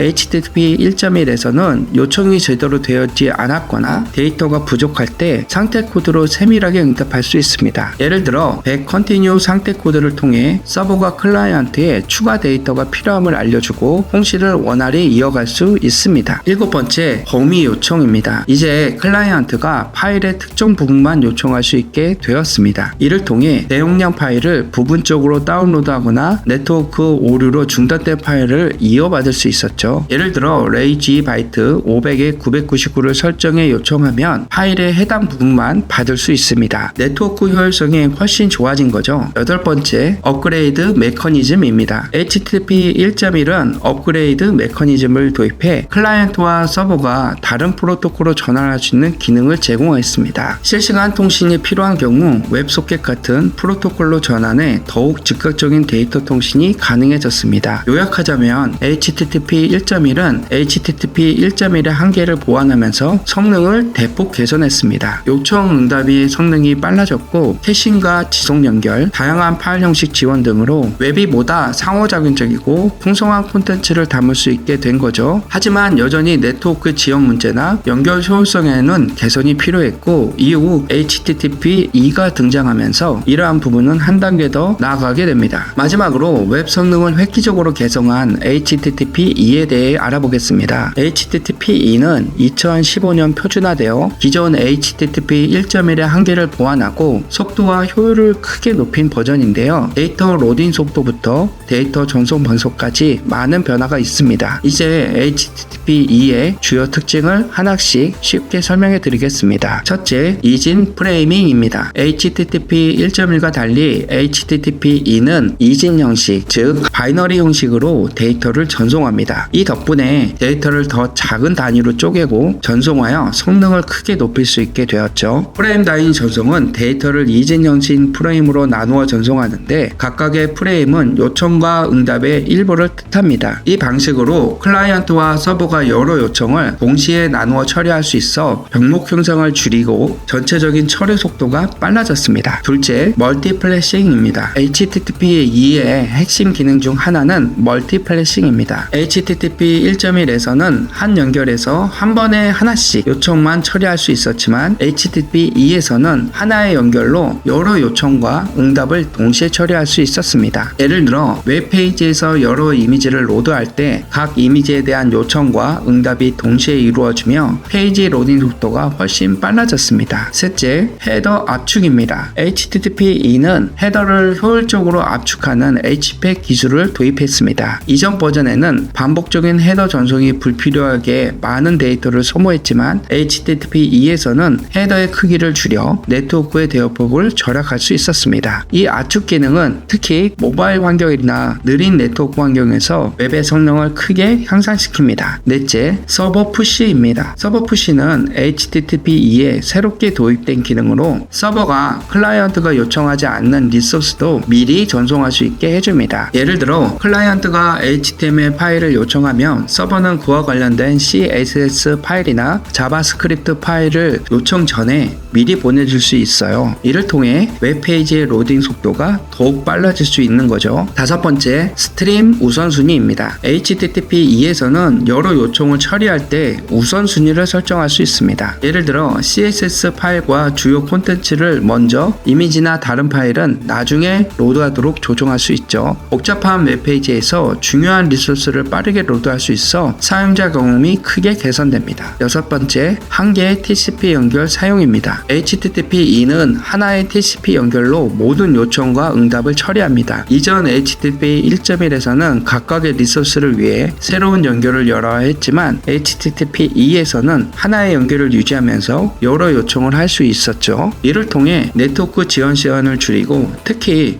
모바일 환경에서 효율이 더욱 향상되었습니다. 일곱 번째, 플로우 제어입니다. HTTP2는 스트림 기반의 플로우 제어를 제공하여 클라이언트와 서버가 데이터 전송 속도를 조절할 수 있습니다. 이로 인해 네트워크 자원을 효율적으로 관리하고 혼잡을 줄일 수 있게 된 거죠. 그럼 HTTP2의 장점을 정리해 보겠습니다. 첫째, 성능 개선입니다. 멀티플래싱과 이진 프레임 덕분에 여러 요청을 동시에 처리하므로 웹페이지의 로딩 속도가 매우 빨라졌습니다. 두 번째, 네트워크의 효율성입니다. 헤더 압축과 서버 푸시로 불필요한 데이터를 줄여 네트워크의 대역폭을 절약하고 성능을 높였습니다. 셋째, 낮은 지연 시간입니다. 하나의 연결을 해서 여러 요청을 처리하면서 TCP 연결을 재사용해 클라이언트와 서버 간의 지연을 최소화했습니다. 그럼 HTTP2의 한계와 HTTP 3으로의 발전을 이야기해 보겠습니다. HTTP2는 많은 문제를 해결했지만 여전히 TCP 기반의 한계가 남아 있습니다. TCP는 패킷 손실이 발생하며 전체 데이터 전송이 지연되는 헤드 오브 라인 브로킹 문제를 야기할 수 있었죠. 이러한 문제를 해결하기 위해 HTTP3에서는 UDP 기반의 QUIC 프로토콜로 전환하게 됩니다. 참고로 HTTP3은 2020년에 지정되고 사용되고 있습니다. 저희 영상에서는 HTTP 프로토콜은 2024년 현재 가장 활발히 사용되고 있는 HTTP 1.1과 HTTP 2에 대해서 구조적으로 다음 시간에 설명하도록 하겠습니다. 자,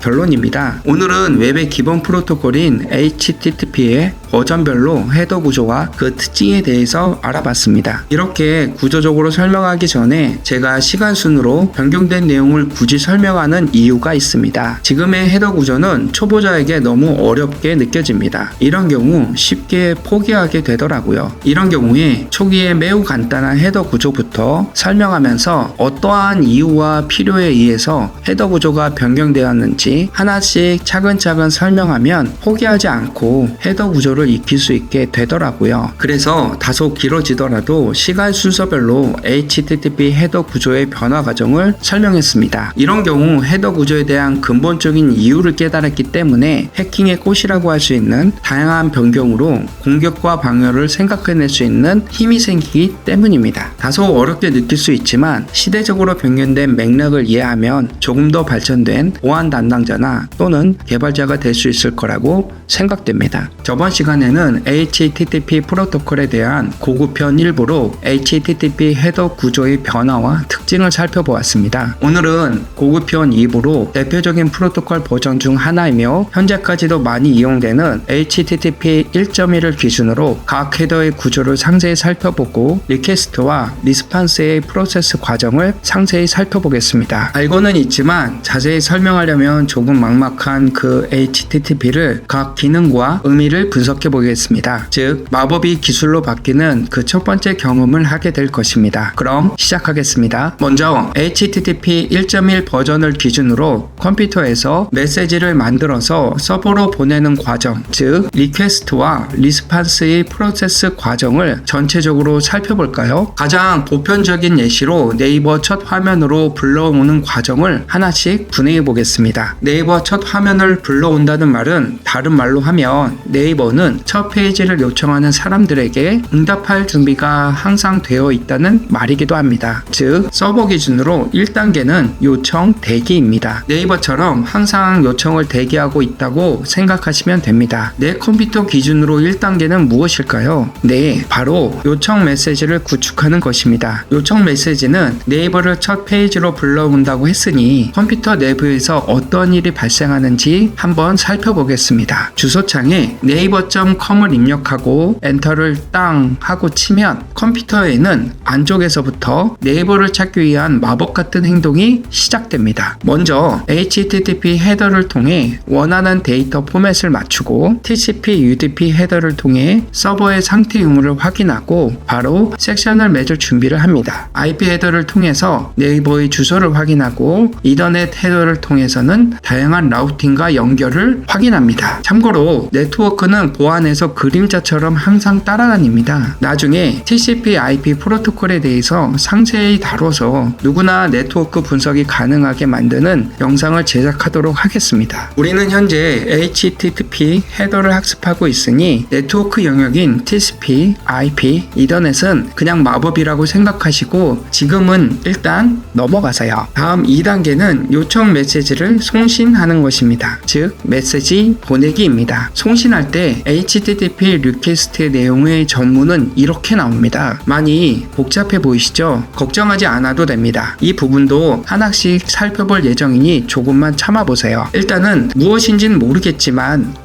이런 내용을 네이버에 보내는구나 라고 이해해도 지금은 충분합니다. 다음 3단계는 응답이 들어올 때까지 대기하고 있는 겁니다. 이렇게 내 컴퓨터 기준으로 1에서 3단계까지 확인되면 요청 메시지를 기다리고 있으면 됩니다. 그럼 다시 서버 기준을 볼까요? 서버 기준에서는 1단계인 요청 대기를 지나면 2단계는 요청 메시지를 수신하는 것입니다. 즉 메시지를 받는 것이죠. 서버 입장에서 계속 대기하고 있다가 내가 보낸 네이버 첫 페이지를 보여줘 라는 메시지가 네트워크를 통해서 네이버에 처음으로 받는 것이죠. 다음 3단계로 서버는 요청받은 메시지를 해석합니다. 네이버 입장에서 내 컴퓨터에서 보낸 전문을 해석하기 시작합니다. 조금 전에 그 복잡해 보이는 전문의 메시지를 해석하다 보면 내 컴퓨터에서 네이버의 첫 페이지를 보내달라고 요청하는구나 라는 것을 알게 됩니다. 지적 호기심이 높은 분들은 어떤 부분을 보고 네이버 첫 페이지를 요청하는 것인지 알게 되는 거죠? 라는 질문을 질문이 자연스럽게 나올 수 있습니다. 아주 좋은 질문입니다. get 메소드와 호스트 주소, 슬러시, 보통 루트라고 하는데요. 이 부분을 보고 판단하게 됩니다. 왜 이 부분을 보고 이렇게 판단하는지는 나중에 상세히 다시 설명할 예정이니 조금만 기다려주세요. 지금은 전체적인 요청과 응답, 즉 리퀘스트와 리스판스의 과정을 설명하는 것이니 이 과정을 이해하는데 조금 더 집중하시면 됩니다. 다음 4단계는 적절한 어플리케이션 프로그램으로 처리를 위임하는 단계입니다. 전에 올린 영상인 천재들만 알고 있는 웹 구조 방식 종합편을 보시면 아시겠지만 초기 웹은 단순한 HTML 페이지를 보내는 역할로 충분했지만 현대의 웹은 복잡해지고 많은 요구사항을 처리하기 위해서 WAS라는 별도의 프로그램이 요청한 페이지를 만든다고 설명했습니다. 바로 이 4단계는 해석된 내용을 바탕으로 WAS에게 네이버 첫 페이지를 만들어줘 라고 요청한 것으로 이해하시면 됩니다. 다음 5단계는 애플리케이션 프로그램으로부터 결과를 취득하는 것입니다. WAS는 네이버 첫 페이지를 만들기 위해서 검색창도 놓고 뉴스, 쇼핑, 로그인창, 배너, 광고, 날씨 등 첫 페이지를 구성하는 다양한 요소, 즉 엘리먼트들을 만듭니다. 즉 WAS가 실질적인 네이버 첫 페이지를 이미 작성된 프로그램의 내용에 맞추어 열심히 만들게 됩니다. 다음 6단계는 응답 메시지 구축을 하는 것입니다. WAS가 만든 네이버 첫 페이지를 네트워크로 통신할 수 있게 메시지를 구축하는 단계입니다. HTTP 헤더를 통해 수신된 내용을 바탕으로 데이터 포맷을 맞추고 TCP, UDP 헤더를 통해 내 컴퓨터의 상태 유무를 확인하고 바로 세션을 맺을 준비를 합니다. IP 헤더를 통해 내 컴퓨터의 주소를 확인하고 이더넷 헤더를 통해 다양한 라우팅과 연결을 확인합니다. 이렇게 구축이 완료되면 7단계는 응답 메시지를送신하는 것입니다. 네트워크 통신할 때 HTTP 리스판스의 내용의 전문은 이렇게 나옵니다. 이것도 많이 복잡해 보이시죠? 걱정하지 않아도 됩니다. 조금 있다가 상세히 확인하겠습니다. 이렇게 7단계로 메시지를 보내면 네이버, 즉 서버의 프로세스는 마무리됩니다. 그럼 다시 내 컴퓨터를 볼까요? 3단계인 대기 상태에 계속 있다가 4단계로 응답 메시지를 수신하게 됩니다. 내 컴퓨터 입장에서 계속 대기하고 있다가 내가 보낸 네이버 첫 페이지를 보여줘 라는 메시지에 서버가 응답하고 메시지 내용을 만들어서 네트워크를 통해서 다시 받게 되는 것이죠. 즉 나의 요청에 대한 응답을 수신하게 됩니다. 이렇게 5단계인 수신 메시지에 대한 해석, 즉 응답 메시지 해석을 내 컴퓨터에서 진행하게 됩니다. 조금 전에 서버가 보낸 그 복잡해 보이는 전문의 메시지를 해석하다 보면 내가 요청한 네이버 첫 페이지에 대한 내용이구나 라는 것을 알게 됩니다. 여기서 상태 코드와 헤더, 바디의 정보를 보고 메시지를 해석하게 됩니다. 아직까지는 컴퓨터 안에서 동작하는 것에 대한 상세한 설명입니다. 즉 우리 눈에는 보이지 않습니다. 그렇기 때문에 우리가 이해할 수 있도록 수신한 내용을 내 컴퓨터의 크롬이나 익스플로러에 맞추어 표현하게 됩니다. 즉 마지막 6단계인 클라이언트의 목적을 달성하기 위해 필요한 처리를 진행하게 됩니다. 바로 우리가 요청한 네이버 첫 화면에 대한 페이지를 내 크롬 화면에서 볼 수 있게 된 거죠. 이 전체적인 과정이 우리가 네이버 첫 페이지를 요청했을 때의 일련의 과정, 즉 리퀘스트와 리스판스의 과정을 간략하게 살펴본 것입니다. 흔히 우리가 인터넷을 한다 라는 것은 지금 설명한 이 과정을 계속 반복하는 것입니다. 요청한 내용과 응답한 내용은 달라져도 전체적인 프로세스는 지금 설명한 부분을 넘지 않습니다. 해당 부분은 통신 과정에 대한 간략한 설명이니 만약 이해가 되지 않았다면 반복적으로 몇 번이라도 보시길 바랍니다. 전체적인 리퀘스트와 리스판스의 프로세스를 봤다면 이제는 HTTP 헤더 구조를 확인해 보겠습니다. 먼저 전체적인 구조는 이렇게 됩니다. 조금 복잡해 보이시죠? 구조적으로 보면 크게 세 가지로 구분할 수 있습니다. 먼저 스타트 라인, 한국어로 요청 라인이라고 하죠. 이 요청 라인은 딱 한 줄로 이루어져 있고 요청의 핵심 정보를 담고 있어요. 보통 이렇게 생겼습니다. 이 요청 라인은 세 가지로 구분할 수 있습니다. 먼저 메소드입니다. 보통 get, post 같은 방식으로 메서드로 클라이언트가 무엇을 하고 싶은지를 표현합니다. 예를 들어 get은 서버의 데이터를 가져오고 싶다는 의미죠. 다음은 URL입니다.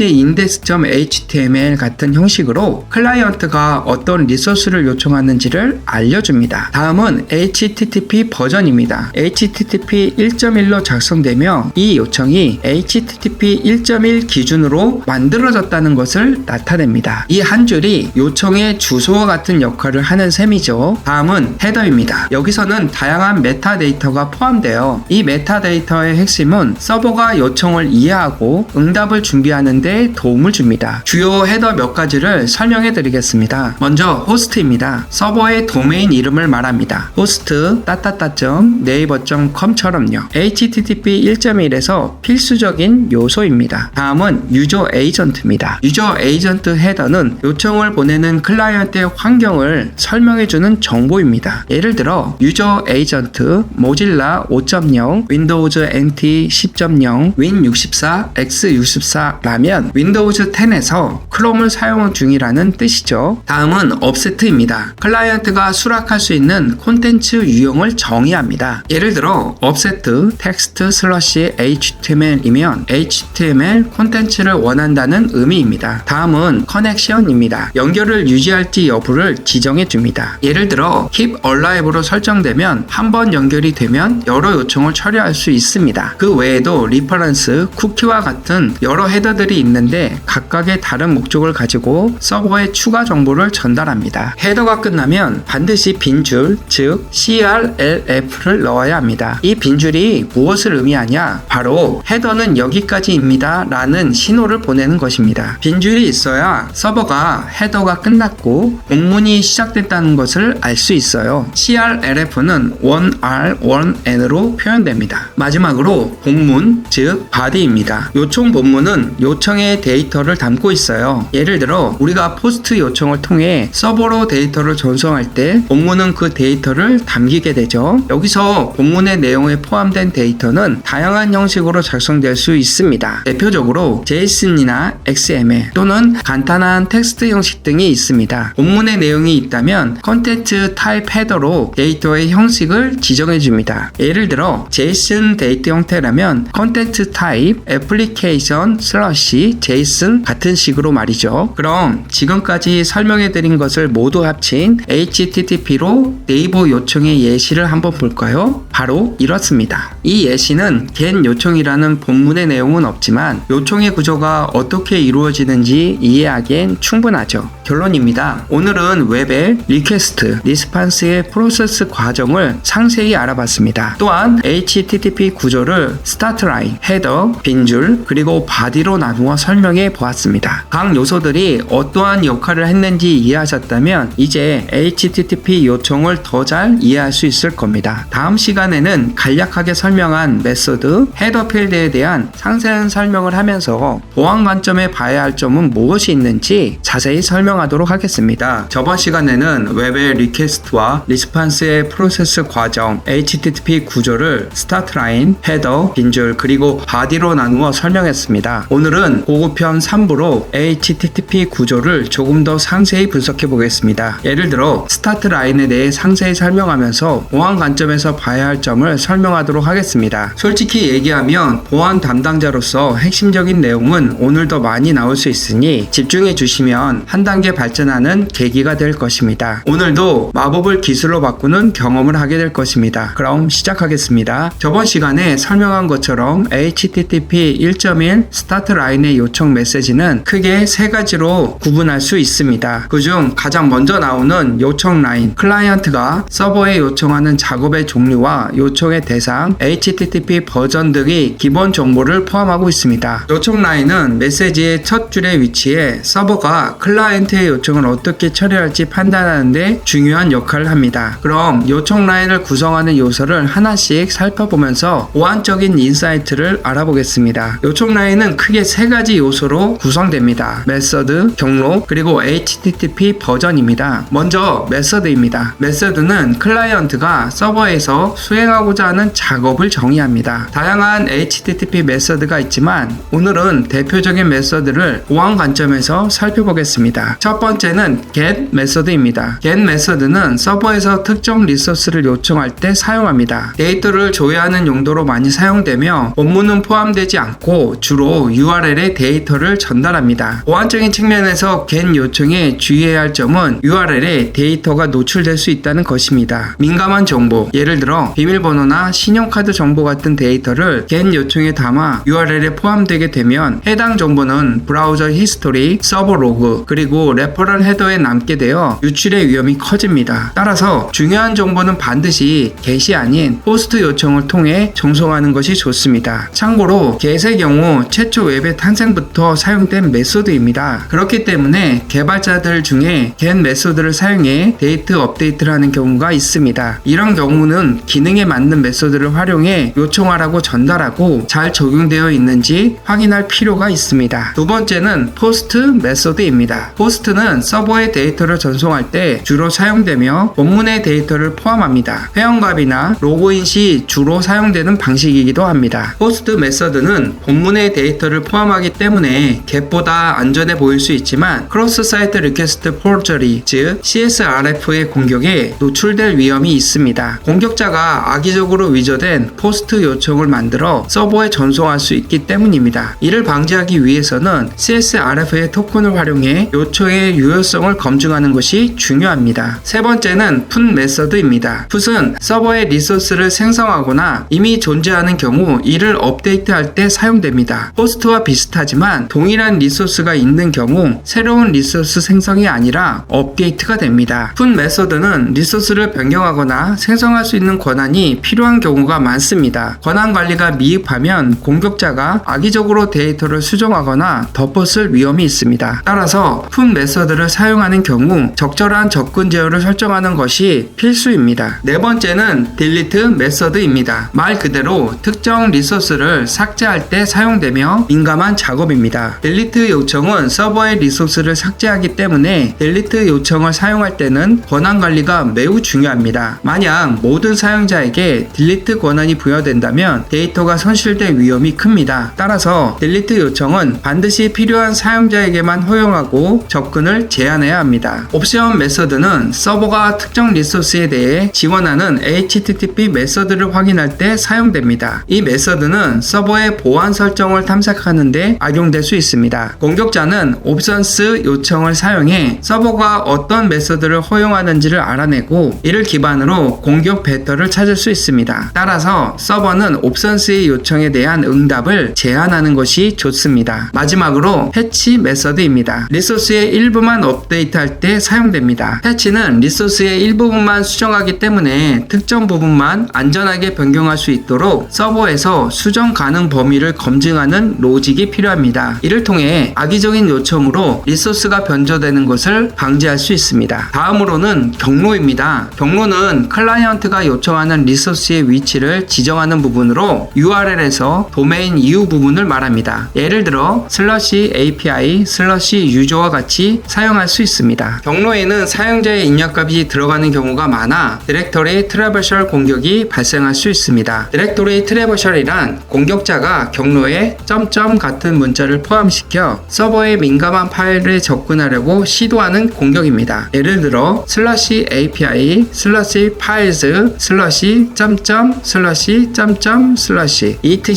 /etc/password 같은 요청이 들어오면 서버의 주요 파일에 접근할 위험이 있습니다. 이를 방지하기 위해 경로의 특수 문자를 필터링하거나 서버 내에서 허용된 경로만 접근할 수 있도록 제한하는 것이 중요합니다. 특히 경로 변조 공격이 발생하지 않도록 경로에 대해 화이트리스트 방식의 접근 제어를 적용할 필요가 있습니다. 세 번째 요소는 HTTP 버전입니다. 요청의 마지막에 위치하며 클라이언트가 사용 중인 HTTP 프로토콜 버전을 정의합니다. HTTP 1.1에서는 HTTP 1.1을 지정해 클라이언트와 서버 간 통신 규칙을 정의합니다. HTTP 버전은 클라이언트와 서버 간의 연결 규칙을 결정하는 요소입니다. 예를 들어 HTTP 1.0에서는 기본적으로 연결이 끊어지지만 HTTP 1.1에서는 Keep Alive가 설정되어 연결이 유지됩니다. 그러나 이 연결 유지 기능은 서비스 거부 공격, 보통 DDoS라고 하죠. 이 DDoS 공격에 노출될 가능성이 있습니다. 서버는 요청의 HTTP 버전을 확인하고 처리하고 불필요한 연결을 제한하며 서버를 보호하는 타임아웃 설정을 적용하는 것이 좋습니다. 마지막으로 보안 담당자 입장에서 요청 라인을 다룰 때 중요한 추가적인 고려사항을 말씀드리겠습니다. 첫째, 메서드의 접근 제한 및 필터링입니다. 서버는 특정 사용자가 접근할 수 있는 HTTP 메서드를 제한해야 합니다. 예를 들어 get은 리소스 조회에만 사용하고 delete는 관리자에게만 허용하는 방식으로 불필요한 메서드를 제한하는 것이 좋습니다. 둘째, 경로에 대한 화이트리스트 적용입니다. 경로는 자주 조작되기 때문에 사전에 정의된 경로만 접근할 수 있도록 화이트리스트를 설정하는 것이 중요합니다. 이 방식으로 공격자가 악의적으로 경로를 변조해 민감한 파일에 접근하거나 서버 기능을 악용하는 것을 방지할 수 있습니다. 셋째, 요청 라인 로깅 및 분석입니다. 보안 담당자는 모든 요청 라인을 주기적으로 로깅하고 비정상적인 요청 패턴을 탐지해야 됩니다. 예를 들어 특정 IP에서 다수의 포스트 요청을 발생하면 잠재적인 공격으로 간주하고 차단할 수 있도록 경보를 설정하는 것이 좋습니다. 그럼 이번에는 HTTP 응답 메시지의 첫 줄로 서버가 요청을 어떻게 처리했는지 클라이언트에게 전달하는 응답에 대해서 상세히 설명하도록 하겠습니다. 이 응답은 HTTP 버전, 상태 코드, 그리고 상태 설명으로 이루어져 있습니다. 첫 번째는 HTTP 버전입니다. HTTP 버전은 서버가 응답을 보낼 때 사용하는 프로토콜의 버전을 명시하는 부분입니다. 예를 들어 HTTP 1.1과 같이 표기합니다. HTTP 버전을 명시함으로써 서버는 클라이언트와 통신 방식을 정의할 수 있습니다. 예를 들어 HTTP 1.0에서는 기본적으로 요청이 끝나면 연결이 끊기지만 HTTP 1.1에서는 Keep Alive가 기본으로 설정되어 연결이 유지됩니다. 그러나 연결을 장시간 유지하는 것은 서버 자원을 점유하게 되므로 공격자가 이를 이용해 DDoS 공격을 시도할 가능성이 있습니다. 따라서 보안 담당자로서 HTTP 버전 설정에 따라 서버 연결 타임아웃을 적절히 조절하여 자원 남용을 방지하는 것이 중요합니다. 이 부분은 조금 전에 배운 요청 메시지의 HTTP 버전과 동일합니다. 즉, 보안 담당자로서 요청 메시지와 응답 메시지의 조치가 같습니다. 한번 타임아웃 설정을 적절히 하면 요청과 응답 둘 다 해결할 수 있습니다. 두 번째 요소는 상태 코드입니다. 상태 코드는 숫자 3자리로 이루어져 있으며 서버가 클라이언트의 요청을 어떻게 처리했는지를 나타냅니다. 이 코드는 크게 5가지 범위로 나누어 각 범위의 특정 응답 유형이 나타납니다. 첫 번째, 100번대입니다. 요청이 수신되었으며 처리가 진행 중임을 나타냅니다. 예로 100 continue가 있습니다. 두 번째, 200번대입니다. 요청이 성공적으로 처리되었음을 나타냅니다. 예를 들어 205K는 요청이 성공적으로 처리되었음을 의미하고 201 created는 새로운 리소스가 생성되었음을 나타냅니다. 세 번째, 300대입니다. 요청할 리소스가 다른 위치로 이동했음을 의미합니다. 예를 들어 301 moved permanently는 리소스가 영구적으로 이동되었음을, 302 found는 임시로 다른 위치에 있음을 나타냅니다. 다음은 400대입니다. 클라이언트의 요청에 오류가 있음을 나타냅니다. 예를 들어 400 bad request는 요청이 잘못되었음을 나타내고요. 400 not found는 요청의 리소스를 찾을 수 없음을 의미합니다. 다섯 번째는 500대입니다. 서버가 요청을 처리할 수 없었음을 나타냅니다. 예를 들어 500 internal server error는 서버에 문제가 발생했음을 나타냅니다. 상태 코드는 클라이언트가 요청 결과를 이해하는데 매우 중요한 정보를 제공하지만 공격자에게는 서버의 상태나 취약성을 파악하는 단서가 될 수 있습니다. 예를 들어 403 forbidden code는 특정 리소스에 접근 권한이 없다는 정보를 제공하기 때문에 공격자가 이를 통해 우회 접근을 시도할 가능성이 있습니다. 또한 500 internal server error와 같은 서버 오류 코드를 발생할 경우 서버의 내부 문제를 노출할 수 있어 공격자가 서버의 약점을 추측하게 할 수 있습니다. 따라서 서버에서는 불필요한 상태 코드를 노출하지 않도록 조치하거나 클라이언트에게는 기본적인 오류 메시지만 제공하도록 제한하는 것이 좋습니다. 상태 설명은 상태 코드의 의미를 간략하게 설명하는 문구입니다. 예를 들어 205K, 404 not found처럼 상태 코드의 결과를 직관적으로 이해할 수 있도록 합니다. 상태 설명은 클라이언트가 서버 응답의 의미를 쉽게 이해할 수 있도록 도와주지만 이 또한 내부 정보를 과도하게 노출하지 않도록 신경 써야 합니다. 예를 들어 503 오류 메시지는 서버 오버로드라는 구체적인 설명보다는 서비스 어너비너블 앱글처럼 정보가 많지 않은 설명을 사용하는 것이 좋습니다. 너무 구체적인 설명은 공격자가 서버의 상태를 추측하거나 취약점을 찾는 데 도움이 될 수 있기 때문입니다. 상태 라인은 서버의 응답 상태를 명확하게 전달하는 요소지만 보안적으로 민감한 정보를 담고 있기 때문에 관리가 필요합니다. 보안 담당자로서 상태 라인에 대한 다음과 같은 조치를 고려할 수 있습니다. 첫째, 불필요한 상태 코드를 제한하는 것입니다. 서버가 클라이언트에게 불필요한 상태 코드를 제공하지 않도록 제한하여 공격자가 서버의 상태를 파악할 기회를 줄일 수 있습니다. 예를 들어 모든 400대 오류에 대해 같은 상태 코드로 통일하여 내부 권한 구조를 숨기는 것도 좋습니다. 두 번째, 간결한 상태 설명 사용입니다. 상태 설명에 과도한 정보를 포함하지 않도록 주의해야 합니다. 예를 들어 특정 서버 문제가 발생했을 때 구체적인 상태 설명보다는 일반적인 설명을 사용하여 공격자가 서버의 상태를 추측하기 어렵게 만들 수 있습니다. 자, 결론입니다. 오늘은 HTTP 1.1 스타트 라인의 요청과 응답 메시지의 상태 라인 구성 요소와 보안 인사이트에 대해 알아보았습니다. 요청 라인은 HTTP 요청의 첫 출발점이자 보안상 중요한 지점을 포함하고 있으니 여러분의 서버가 잠재적인 위협으로부터 안전할 수 있도록 각 요소를 철저히 관리하시기 바랍니다. 더불어 서버 응답의 상태 라인은 간단하게 보이지만 각 요소가 보안상 매우 중요한 역할을 하고 있음을 알 수 있습니다. 상태 라인을 잘 관리하여 클라이언트와 소통을 원활히 유지하면서도 불필요한 정보 노출은 최소화하는 것이 보안 담당자로서의 역할입니다. 다음 시간에는 간략하게 헤더 필드에 대해 상세히 설명하면서 보안 관점에서 봐야 할 점에 대해 자세히 설명하도록 하겠습니다. 저번 시간에는 HTTP 1.1 스타트 라인의 요청과 응답 메시지의 상태 라인 구성 요소와 보안 관점에서 확인할 내용을 살펴보았습니다. 오늘은 고급형 4부로 대표적인 HTTP 헤더 필더를 조금 더 상세히 분석해 보겠습니다. 즉, 이 헤더를 안전하게 관리할 수 있는 보안 인사이드와 실전 대응 방법까지 알려드리도록 하겠습니다. 실무에서 바로 쓸 수 있는 예제와 꿀팁도 포함되어 있으니 끝까지 집중해 주세요. 그럼 자주 이용되는 헤더 필드 공격 기법과 대응 방법에 대한 설명을 시작하겠습니다. 첫 번째는 호스트 헤더입니다. 호스트 헤더는 HTTP 1.1에서 필수로 포함해야 하는 중요한 요소입니다. 서버가 요청의 대상 도메인을 식별할 수 있도록 도와주죠. 예를 들어 호스트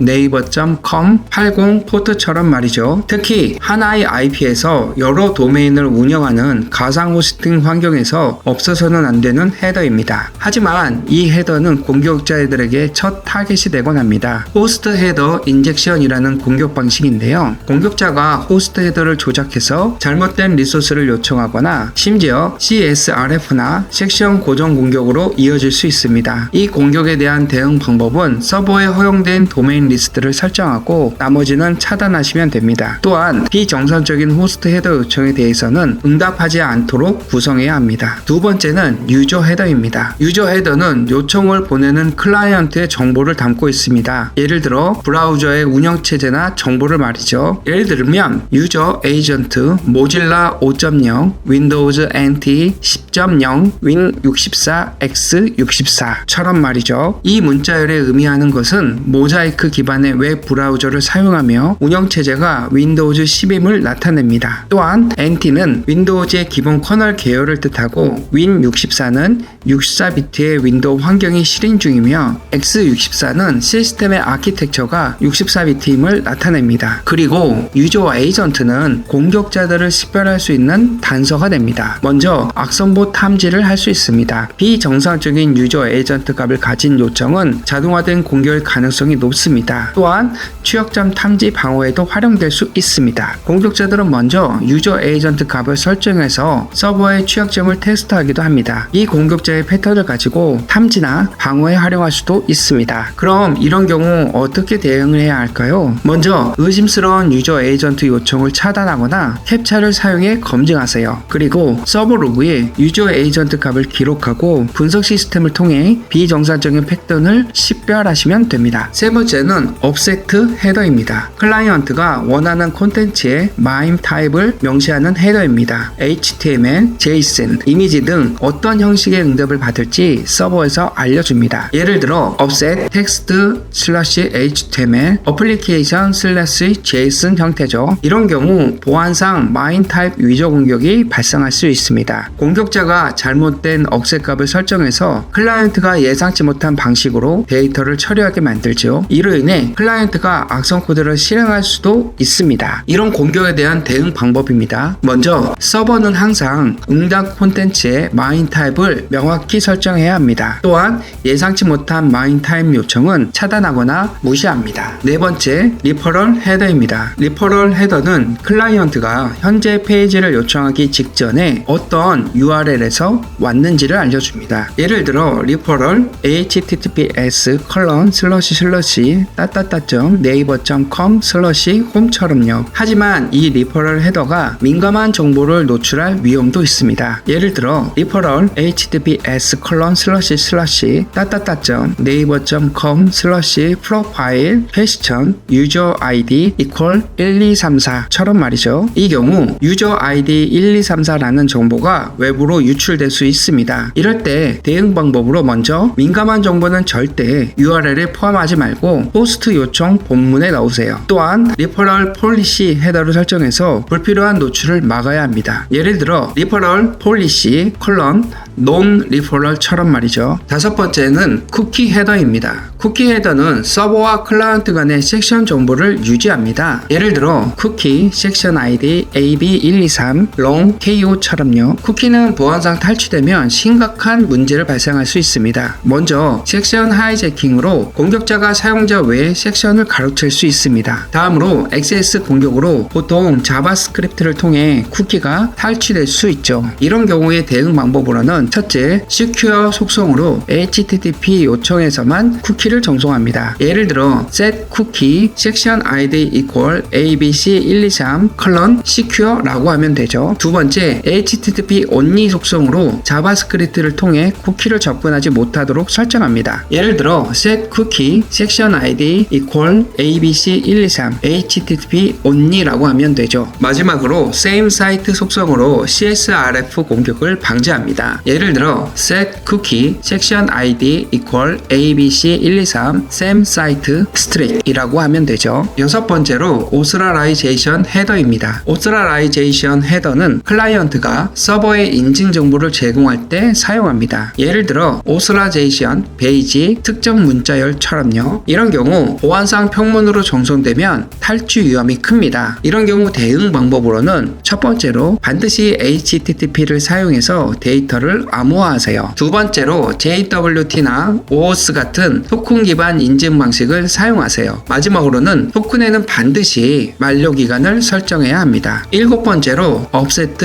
encoding 헤더입니다. offset encoding 헤더는 클라이언트가 수락할 수 있는 압축 형식을 지정합니다. 예를 들어 offset encoding, gzip, deflate처럼 말이죠. 이런 경우 보통 브리치 공격은 압축된 데이터를 통해 민감한 정보를 유출할 수 있는 취약점으로 이용됩니다. 이때 할 수 있는 대응 방법으로 먼저 암호화된 데이터에 대해 압축을 비활성화하세요. 또한 민감 정보에 랜덤 패딩을 추가해 유출을 방지하시면 됩니다. 여덟 번째는 커넥션 헤더입니다. 커넥션 헤더는 HTTP 연결을 유지할지 종료할지를 지정합니다. HTTP 1.1에서의 기본값은 keep alive입니다. 예를 들어 connection keep alive처럼 말이죠. 이런 경우 연결을 장시간 유지하면 서버의 리소스가 고갈될 수 있다는 문제가 발생할 수 있습니다. 이는 슬로우 리스 공격과 같은 형태로 나타납니다. 이런 경우 대응 방법으로 먼저 TCP 타임아웃을 설정하여 연결 시간을 제한하세요. 또한 동시에 유지할 수 있는 연결 수를 제한하시면 공격을 막을 수 있습니다. 아홉 번째로 커넥션 타입 헤더입니다. 커넥션 타입 헤더는 요청의 본문에 데이터 형식을 명시합니다. 예를 들어 커넥션 타입 어플리케이션 슬러시 JSON처럼 말이죠. 이런 경우 보안상 마임 스니핑 공격이 발생할 수 있습니다. 이 공격은 브라우저가 커넥션 타입을 신뢰하지 않고 파일 내용을 분석하여 잘못된 형식으로 처리할 수 있습니다. 이런 경우 대응 방법으로 Xconnect 타입 옵션스 non 스니프 헤더를 설정해 마임 스니핑을 반지할 수 있습니다. 자, 결론입니다. 오늘은 HTTP 1.1 요청 헤더의 구조와 보안적으로 주의할 점들을 살펴보았습니다. 이 헤더들은 단순한 메타데이터처럼 보이지만 잘못 관리하면 심각한 보안 취약점이 될 수 있다는 사실을 기억하세요. 오늘의 핵심을 요약하자면, 첫째, 모든 요청 데이터는 검증이 필요합니다. 둘째, 민감한 정보는 URL에 절대 포함하지 마세요. 셋째, HTTPS를 기본으로 사용하고 쿠키와 인증 정보를 안전하게 보호하세요. 다음 시간에는 실질적인 웹 모의 해킹에서 사용되는 기법과 방어법에 대해서 상세히 설명하도록 하겠습니다. 그리고 제 채널이 작아서 다시 찾아오시기 힘드실 거예요. 구독하시면 보안 담당자로서 업무를 수행하는데 여러 도움을 받을 수 있도록 다양한 콘텐츠를 제공하겠습니다. 그럼 다음 영상에서 뵙겠습니다. 감사합니다.